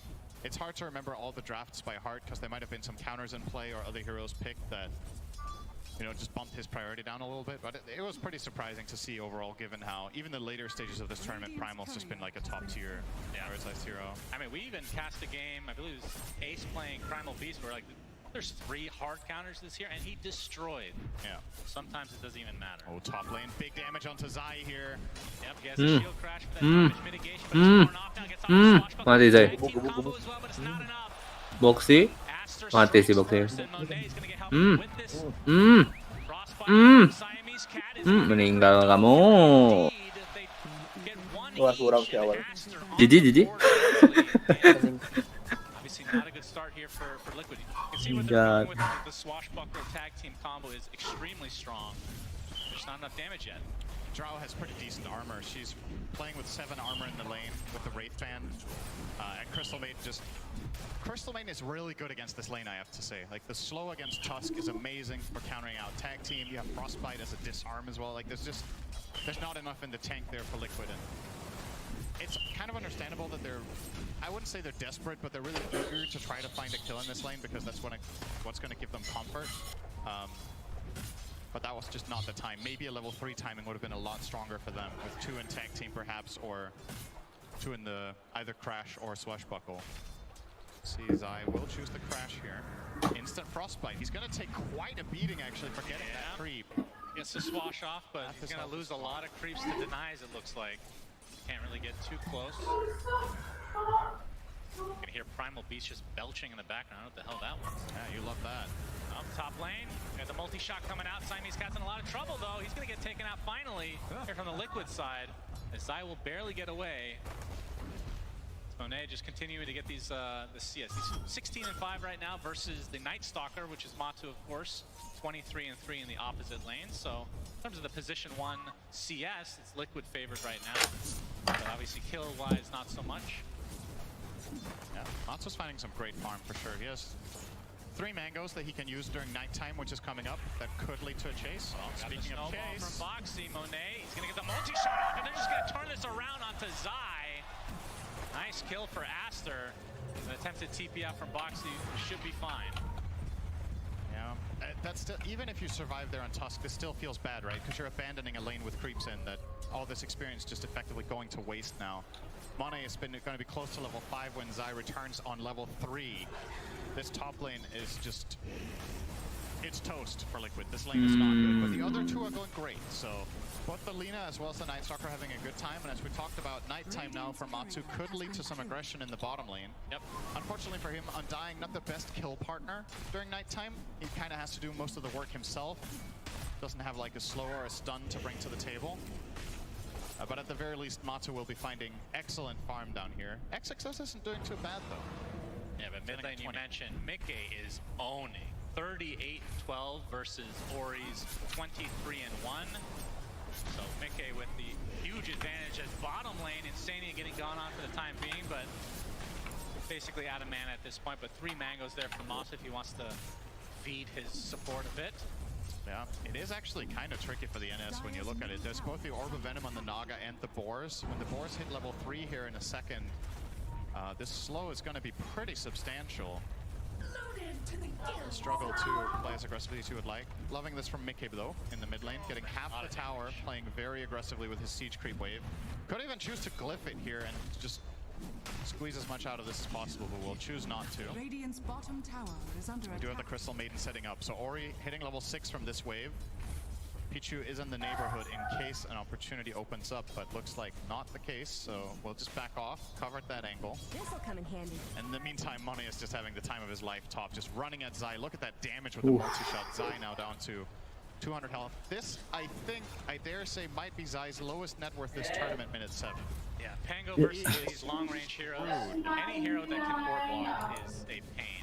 Yeah. Sulit sih Pangonya. 1600 net worth on Pango to the 2800. Musuhnya selainnya Ren semua. Difference between the off-laners. And Zai's just not being given any space. He buys a ring of health to try to sustain, but he's almost going to get killed off by the Crystal Maiden here. Yeah. Has to back off once again, and it's tricky now for Boxy as well, right? Because where do you go as Tusk? It's hard to gank mid against the Primal. If he has any vision, he can get away with this onslaught. Bottom lane, we're going to see the Tombstone come out with the Void, but XXS can just TP away, knowing that the Void is on cooldown. The Tombstone used as well, pretty long cooldown. Yeah, but still, Matu farming extremely well, and kind of items that we're expecting here from early on. He's going to get, he has the phase boots, going for the armlet. He had the Helm of the Iron Will very early, so he can turn that into the armlet soon. Pulverize onto Insania, trample to follow. Soul Rip's not going to be nearly enough to heal him out of that. And top lane, again, the aggression coming out from Monet. The multi-shot has been owning. Boxy gets off the health salve. It's going to get canceled, but can he get out of this? He pops another one, it looks like. He's still going to live. And Zai is there. Yeah. Exists. That's Pango this game so far. I mean, is there any consideration? I mean, I know it's... Bukan tempatnya Pango sih anjir di situ. Berat banget sih itu. I think that ship has almost sailed. It's 8 minutes in and he has no net worth. So his recovery curve is way too hard, right? He has the lowest net worth in the game. Nice LSA. Pulverize came in, or Ori still has Pulverize available. Looks like this is going to be a kill, but the good play comes out onto Ori. That is enough to turn this around as Liquid TP in his face. Double kill for Matu. LSA connects onto the high ground. Ice shards are there as well. 3 kills in the name of Liquid. Apain itu? Also at the same time felt a little bit forced. I think Ori didn't have enough mana to go for the combo he Kabur. wanted to. Monet threatening Zai here will lose vision in the fog and not try to chase. He has been on 10% HP the entire game, it feels like. Yep. But Liquid, like you said, in the other 2 lanes, pretty damn good. They get the tier 1 mid as well, and still with another minute to go on the nighttime for Matu. Matu did get involved with the ult, so once nighttime ends, he will not have that to work with. But with this natural night still happening, he might go for the dive here onto They're Monet. going for it. Monet was slowed initially by 1 zombie, gets a nice multi-shot off. He's going to be stuck by the ice shards now. Oh my god. Some form of revenge. And Monet falls as Liquid finding tons of kills on the map now. It's gonna loosen their bot tower. XXS with the Helm of the Dominator will push this tower minute 9, but if Liquid can get this trade top, I think they're pretty happy with this. Like, given how terrible Zai's lane is, he's found his level 6. They bring this down as well. Starting to stabilize a little bit more. And as for Matu's build, I think you go Armlet. He's getting the Shard, which is just a given here against Beastmaster. Probably just BKB after, right? I don't think there's any reason to buy Ags when the Naga is support. That's true. You'd rather get some marketing. Oh. Snowball comes in from Boxy, but Mickey taking part of the damage from these illusions. Gets off the Laguna Blade though. Man fight versus Ori, but looks like he's resigned to his death here. LSA not able to connect. Mickey drops to XXS in the end. Zai's rolling thunder. Not doing a ton here. He's gonna be able to snag the invis rune at the very least. But we got the onslaught coming in, but no vision. Although Zai will get clipped a bit by the trample. Yeah. Now they know there's no showing up there with the Hurricane. Pushed back into Lina for the kill. And they're going to turn this into a tower push. So this is kind of scary times for Liquid. You don't have Dark Ascension for 10 seconds, but at least you have the Glyph. Maybe it's enough to hold this tower. Zai obviously has the Invis rune, which is something they also have to be wary of. They know he has it. He could be anywhere right now. That's how Invis works. Thank you. And he's actually going to... Oh, that's an Observer Ward. Never mind. He's not going to. He gets some important information that Liquid could act on here. Still no Rolling Thunder, and now he's showing. Roar was faked out. Yep, gets the swash and shield crash off. He's playing very cocky right now, but a lot of that has to do with the fact that a lot of his team is in the area. But XXS is Wraith Pact, of course, after the Helm. Yeah, maybe you just don't go Helm of the Overlord at all. Because he can eat it? Because of NS. Like, maybe it's not worth it. It's only half the time. It's a lot of the time. And when you enter a team fight, you don't have Ancients nearby, right? So you bring your Ancient, he eats it, and then...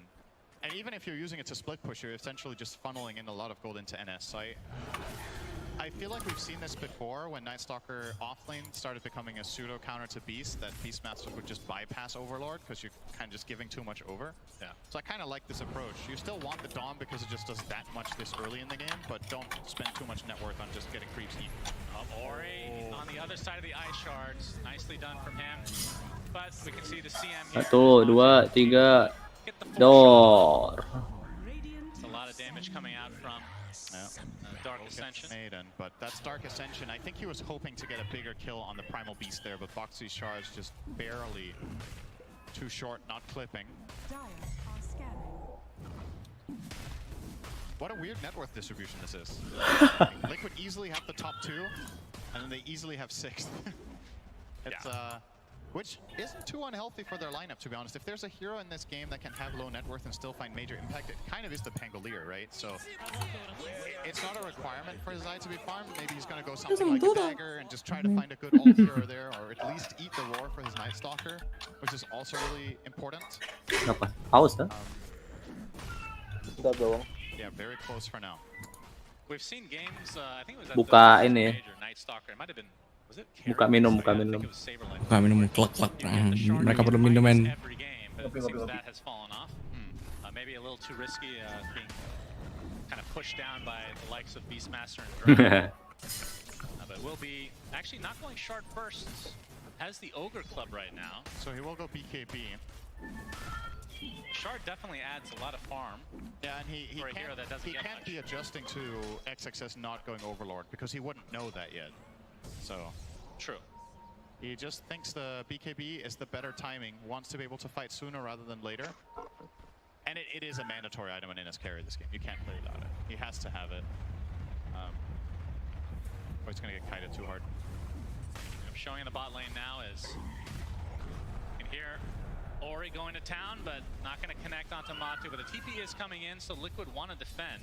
You can see the Troll Summoner out and about. Got the Rally Skeletons ready to go. Actually, it's only one. It's a singular Rally. Not very powerful at all. But Matu defends successfully.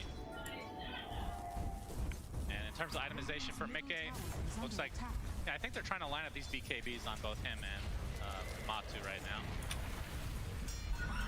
Like he's already picked it up actually, so we'll see if they fight a little early on. But tier 1 tower might get denied. No, not even a chance here. So a freebie for Aster. Beastmaster with a troll creep and 2 boars. They don't need to risk anything by putting a hero in range of that tower. Just let the summons do it, stand back.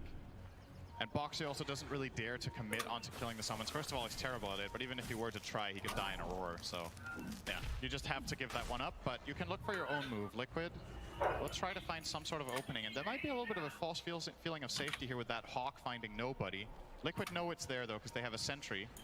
But this could open up a potential play for them if they can somehow get the right vision. They see XXS on this ward at the bottom tier 1. But no way to invade.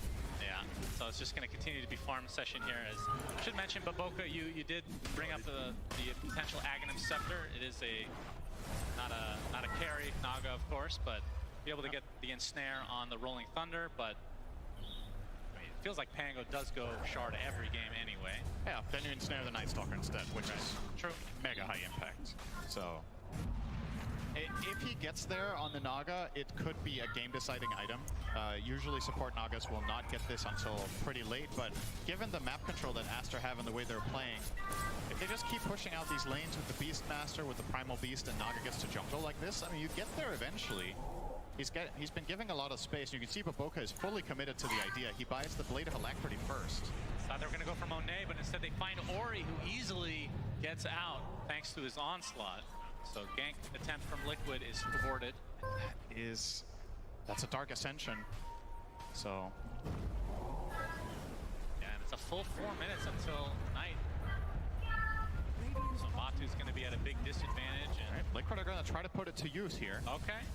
So they're going to lose their tier 2 in all likelihood, but they can get this first Roche.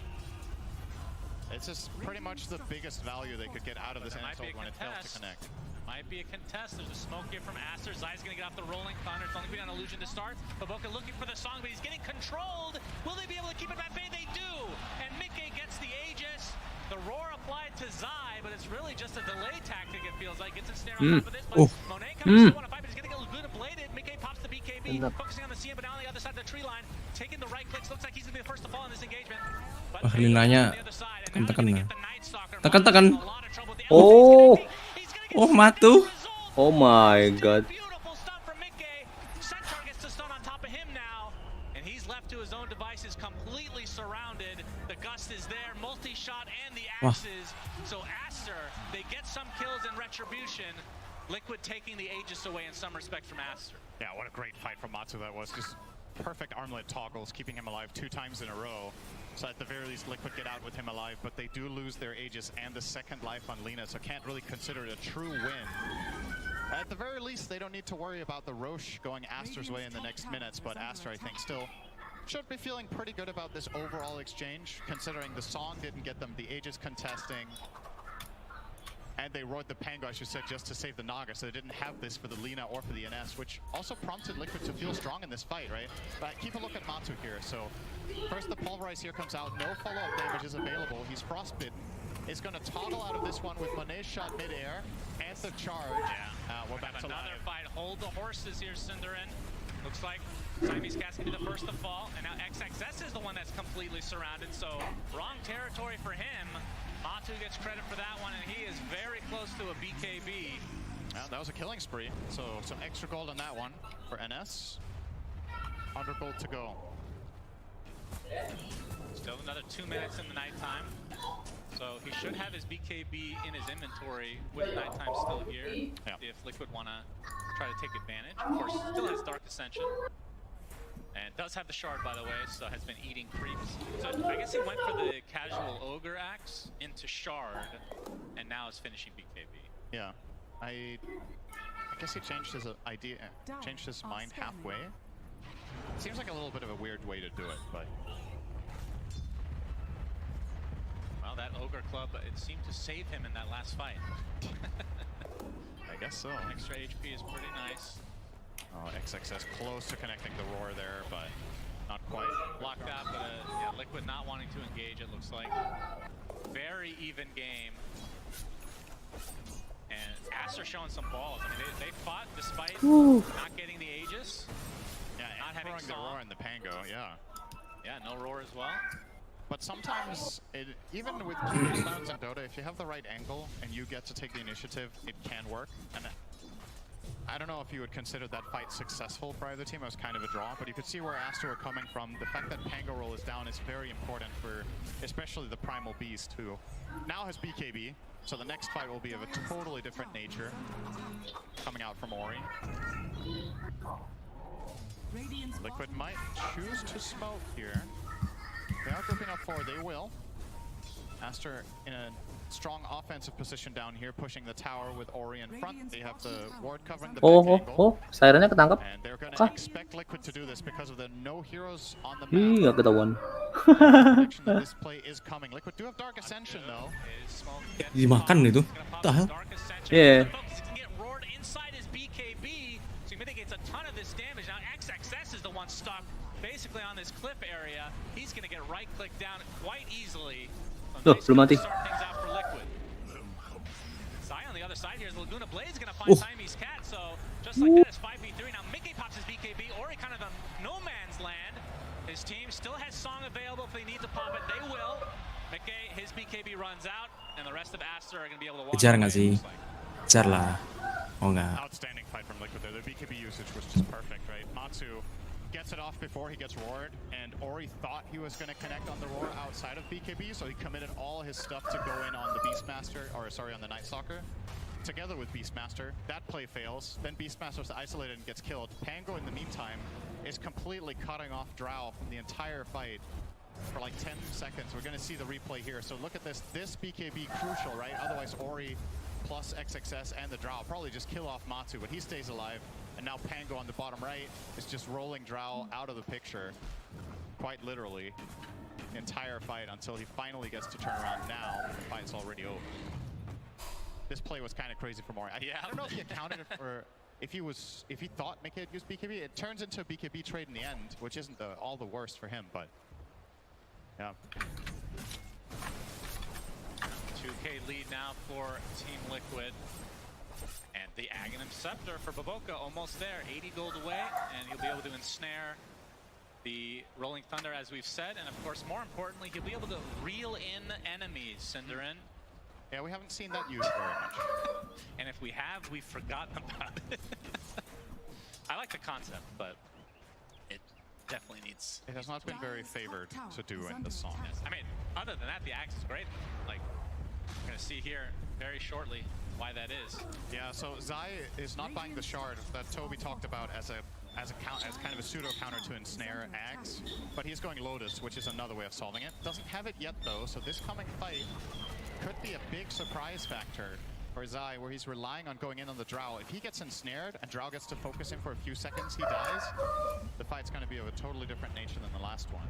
Yeah, I mean, that's the downside of Lotus, is it's way more expensive than Shard, obviously, and he is pretty far away. The upside is he can use it on NS if he gets ensnared. True. So that is a pretty big help. He'll get both, I'm sure. Probably, yeah. As he's actually had to use a tome for himself. That just shows how rough of a game it has been for Zai. As the tier 2 tower is going to go down one way or another as the tombstone is placed. Pulverize coming in from Ori. Pretty much full duration here on Insania, but he's more than healthy enough to continue to fight, as now Ori is stuck in no man's land. Laguna's blade, down he goes as Zai going in with the Rolling Thunder, now applying all the pressure to XXS. He's going to get disarmed for the time being. This is looking like 3 kills very easily for Liquid. Bye-bye. Song was available, but still BKBs were up. I think Baboka, he might still have to use it here. It only just came up toward the end of that. He didn't have it to save Ori. I think he could have maybe BKB TP'd out, but I guess maybe Tusk was in range for a punch. But yeah, these engages from Ori have just not worked out the way he wanted it to. He's charging up the onslaught, and the moment he does that, Insania drops the tombstone before he gets jumped, and the follow-up damage just wasn't there anyways. They didn't even kill the Undying to start off the fight, and Liquid make a very easy fight out of that one. Liquid with a lot of fans here, obviously, now gaining some momentum in this crucial game number 3. Getting this tier 1 tower, but it looks like Aster wants to try to defend. They're too late. They are. Tower falls. Now we have a Silver Edge on Mickey. At the same time, Drow gets BKB, so Aster now have another tool against the Pango roll that's been ruining Monet's game so far. Now he can reliably get some damage off. Everything off. Flicking off there. They need to get the fuck out. He's gonna tip you out on primal too. Oh, he has no. I'm running it. I'm running it. Primal. I'm killing primal. Look on there. Yeah. Looking at light. Looking at light. Kill two boys. Look on the beast.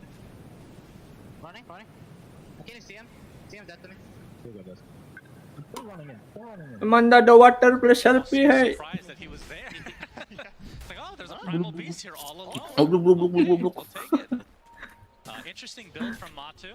After the BKB armlet, now has a basher, but Terus ada yang ngomong I cannot hear you tuh bagus. or anything like that. Instead, going for a nullifier. Very cool item.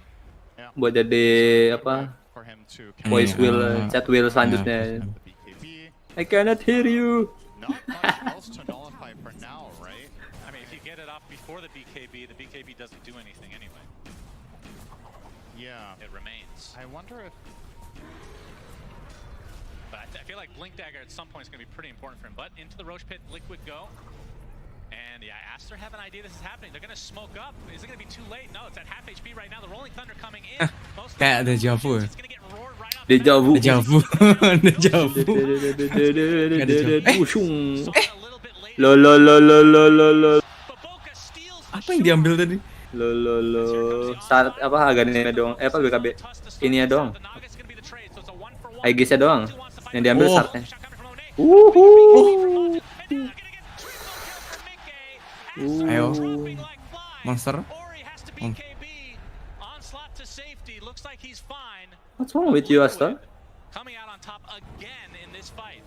Yeah, these Roche calls they've made so far in this game have been absolutely perfect. Zai with the coverage against the Naga rotating in and getting the song up. And Banget kurangnya aja. Kurang banget. Padahal tadi kalau dijadiin carry malah lebih bagus dong. Pretty much same situation as earlier in the game. The exact same spot, same logic.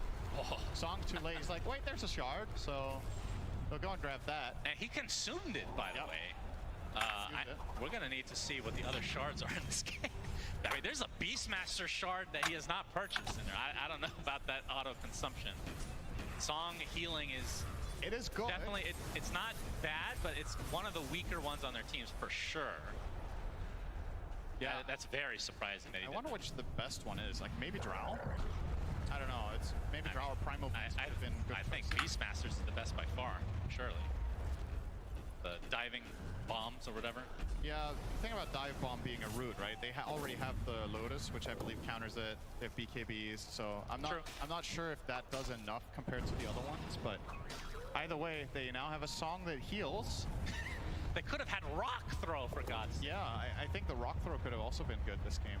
I mean, in the pit, that's amazing. Yeah, and it's also amazing for Ori because it gives him a reliable cue that he can go in. Like if he hits a rock throw on, let's say the Night Stalker, perhaps he has the confidence to get a charge that is going to connect, right? Yeah. Which has been a problem for him so far in this game, is going in and actually accomplishing something with his onslaught, which Liquid have covered really well. They're now going to take the top tier 2. Building their lead to now 7,000. With Aegis in the hands of Lina for another 2.5 minutes, you would imagine they want to go and get the mid tower as well. Yeah, most likely. Wraith Pact almost online for Boxy. And Matu switched it up. Unfortunately, won't be seeing Nullifier. He's going for the AC, which not only makes him tankier and a little bit more right-clicky, but pushing towers is going to be even easier. Ini Liquid menang, berarti mereka masuk final. Masuk final. Masuk grand final loh. Oh, grand final. Nungguin Aster sama ini sama Secret. Tundra ya. Giving a little bit of vision. Boxy in the area. Not going to pop smokes initially, though. Liquid kind of know this is happening. They break the illusions here. Yep. And smoke just pops there. Evoca with the instant ensnare. Wants to get off the song, but won't need to. Pulang. Still a little less than 2 minutes on this Aegis. Do they want to use it though? There's no repositioning from Aster, so you can go and hit this tower with Lina, knowing that the Aegis will be sufficient coverage. Like you're not going to get swapped into base and killed there and die again, for example. So there's no Vengeful Spirit in the game? Is that what you're saying? Yeah, well, that's one of the displacement spells, Shannon. There's more than that. That's true. There's no Marcy. There's no Pudge anymore. No Pudge. Sadly. Yeah. Starting to look better and better for Liquid. Mickey is now solo pushing bottom tier 2. Super confident here. Yeah. Knowing where Aster are. We'll grab this tower. They're reading the situation very, very right. So tier 2 dead, and Mickey can now, poke at the tier 3 a little bit if he wants. He does. Now that his teammates are arriving. We see the win probability right now, 77% for Team Liquid in this game number 3. Guess what? It was 81 for Aster earlier. Wow, really? Minute 15. Yeah, I couldn't believe it when I looked at it. Like, I don't 81? I don't know if I mean, they were winning, but it wasn't. Yeah. 80-20. That's wow. Surprising. So yeah, the Aegis looks like it's just going to be expiring the old-fashioned way. And is that because they just didn't have enough time? Is it literally nighttime related? Perhaps. Ada Night Stalker tuh jadi ini ya mainnya malam terus. Musuhnya nggak bisa keluar malam juga jadi ya. Visionnya kan kecil. Serba salah ya? Iya. Ini serba salah jadinya. Komunnya Beastmaster scriptnya dimakan sama Night Stalker ya? Iya. Dia beli shard. Dan darahnya Night Stalker langsung hampir penuh aja kalau nggak salah. Pas dimakan aja.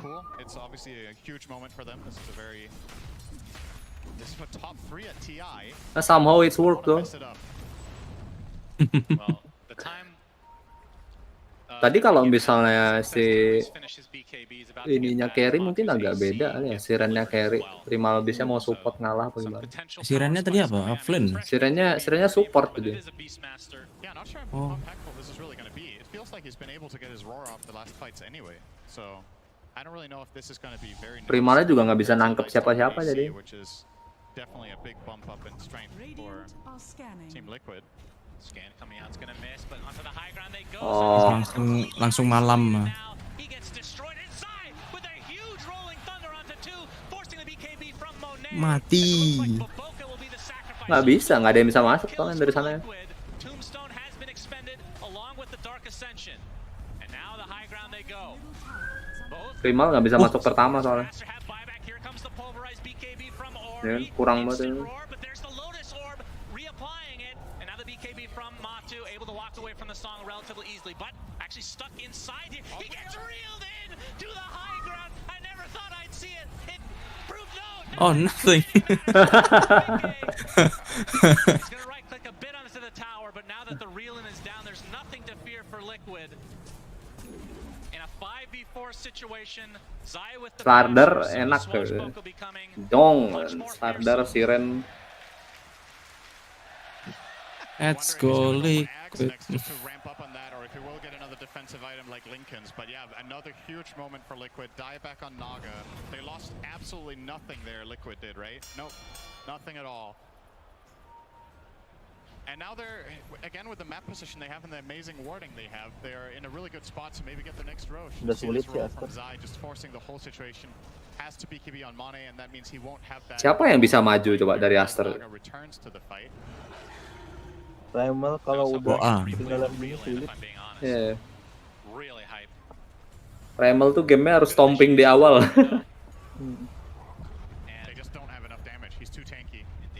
Sementara dia di awal terlalu lama di mid ya.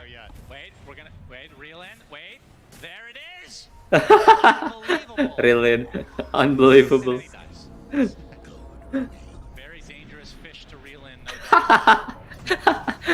Babi komentatornya. Here for Liquid if they can continue to have this map control.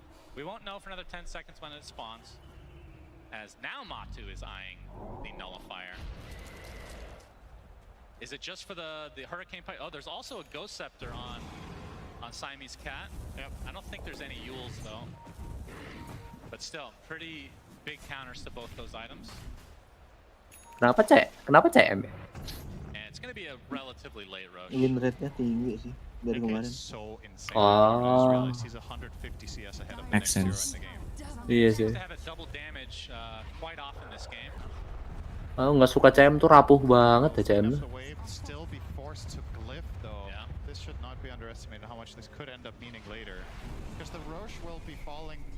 Tuh penuh aja tuh darahnya.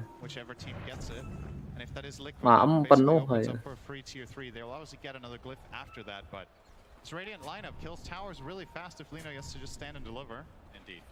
But Aster sementara teman-temannya bikin nggak mati Insane. Oh, in terms of the position 3s, but they lose the primal beast as well, and no buyback here for Aster as they're left with 3 members. And still 50 seconds on Roche, so Dinanya sakit banget ya. in fact everyone will be up.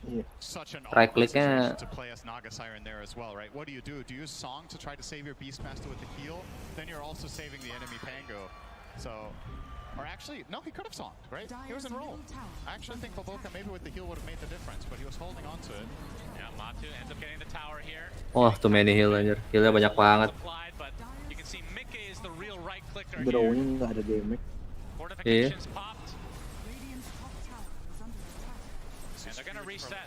They're not even, they're not gonna go for the melee. Drew tuh kalau 10 seconds will be up in 10. And they do have natural Night for 4 minutes, so Night Stalker is still very powerful despite not having Ascension. Matu can still do. Oh, nice Ice Shards. Here comes the initiation. Oh, instant snowball actually ruins it for Oh, apakah? But he gets the pulverize off. Nggak mati itu. Getting kind of to a high degree here, but LSA not gonna connect as Matu. Oh, kabur semua lihat tuh. Nggak ada yang bisa iniin. Udah malah mati, udah. Takes another death to his name. 5 versus 3. They're gonna get the melee racks and likely go for Roche after. Although there are no creeps here, so the backdoor protection is enabled. The wave is coming now though, so easily gonna get the first. Mereka nggak mikir mainnya Liquid bakal sehungga-bunga ini. Maju semua aja 4-4.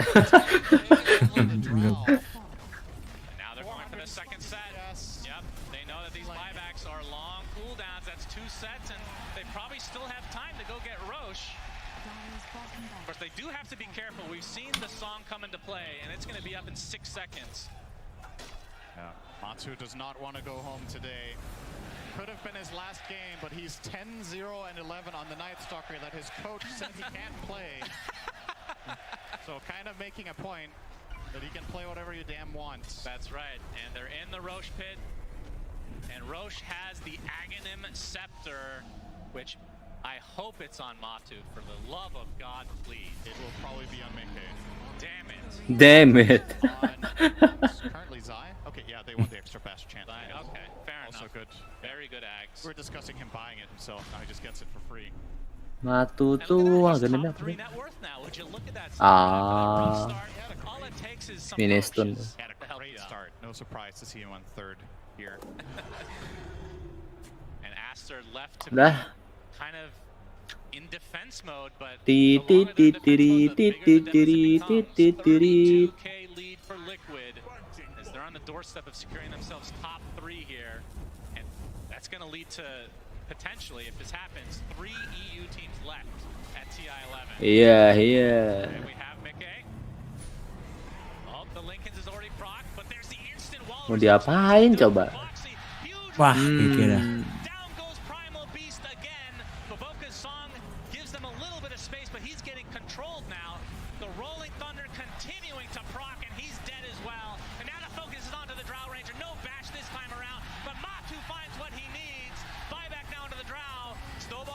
Wah, rusuh 5-5 di depan sono. Rusuh. 5-5 yang ngedive.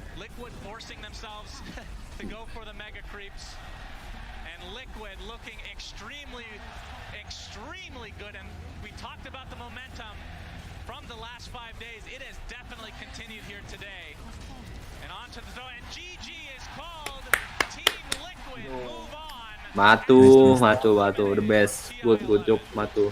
Oh, Matu, anak spam. Nice one, dude, anjir. Siapa yang kepikiran pakai nice one? Haga, bro.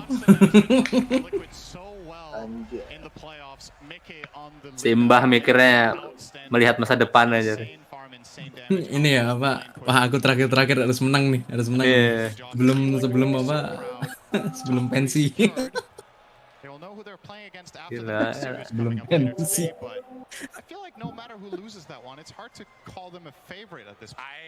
Motivasi itu kayak gitu, last game. Last game.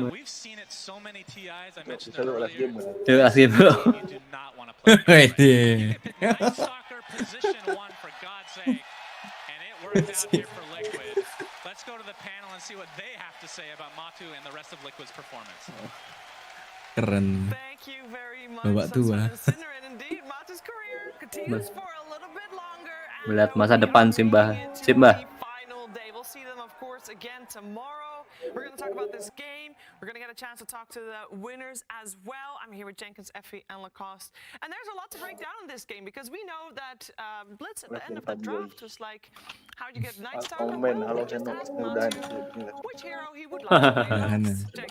And it was Night Stalker that he has not played at a TA game before. Yeah, he had a flawless game on a stupid hero. I'm just going to put it out there. He was just trying to have a good time, trying to have fun. It clearly worked. I'm kind of thinking that next year at TI, perhaps the meta, instead of, Yatoro with the ball meta, retirement might be the meta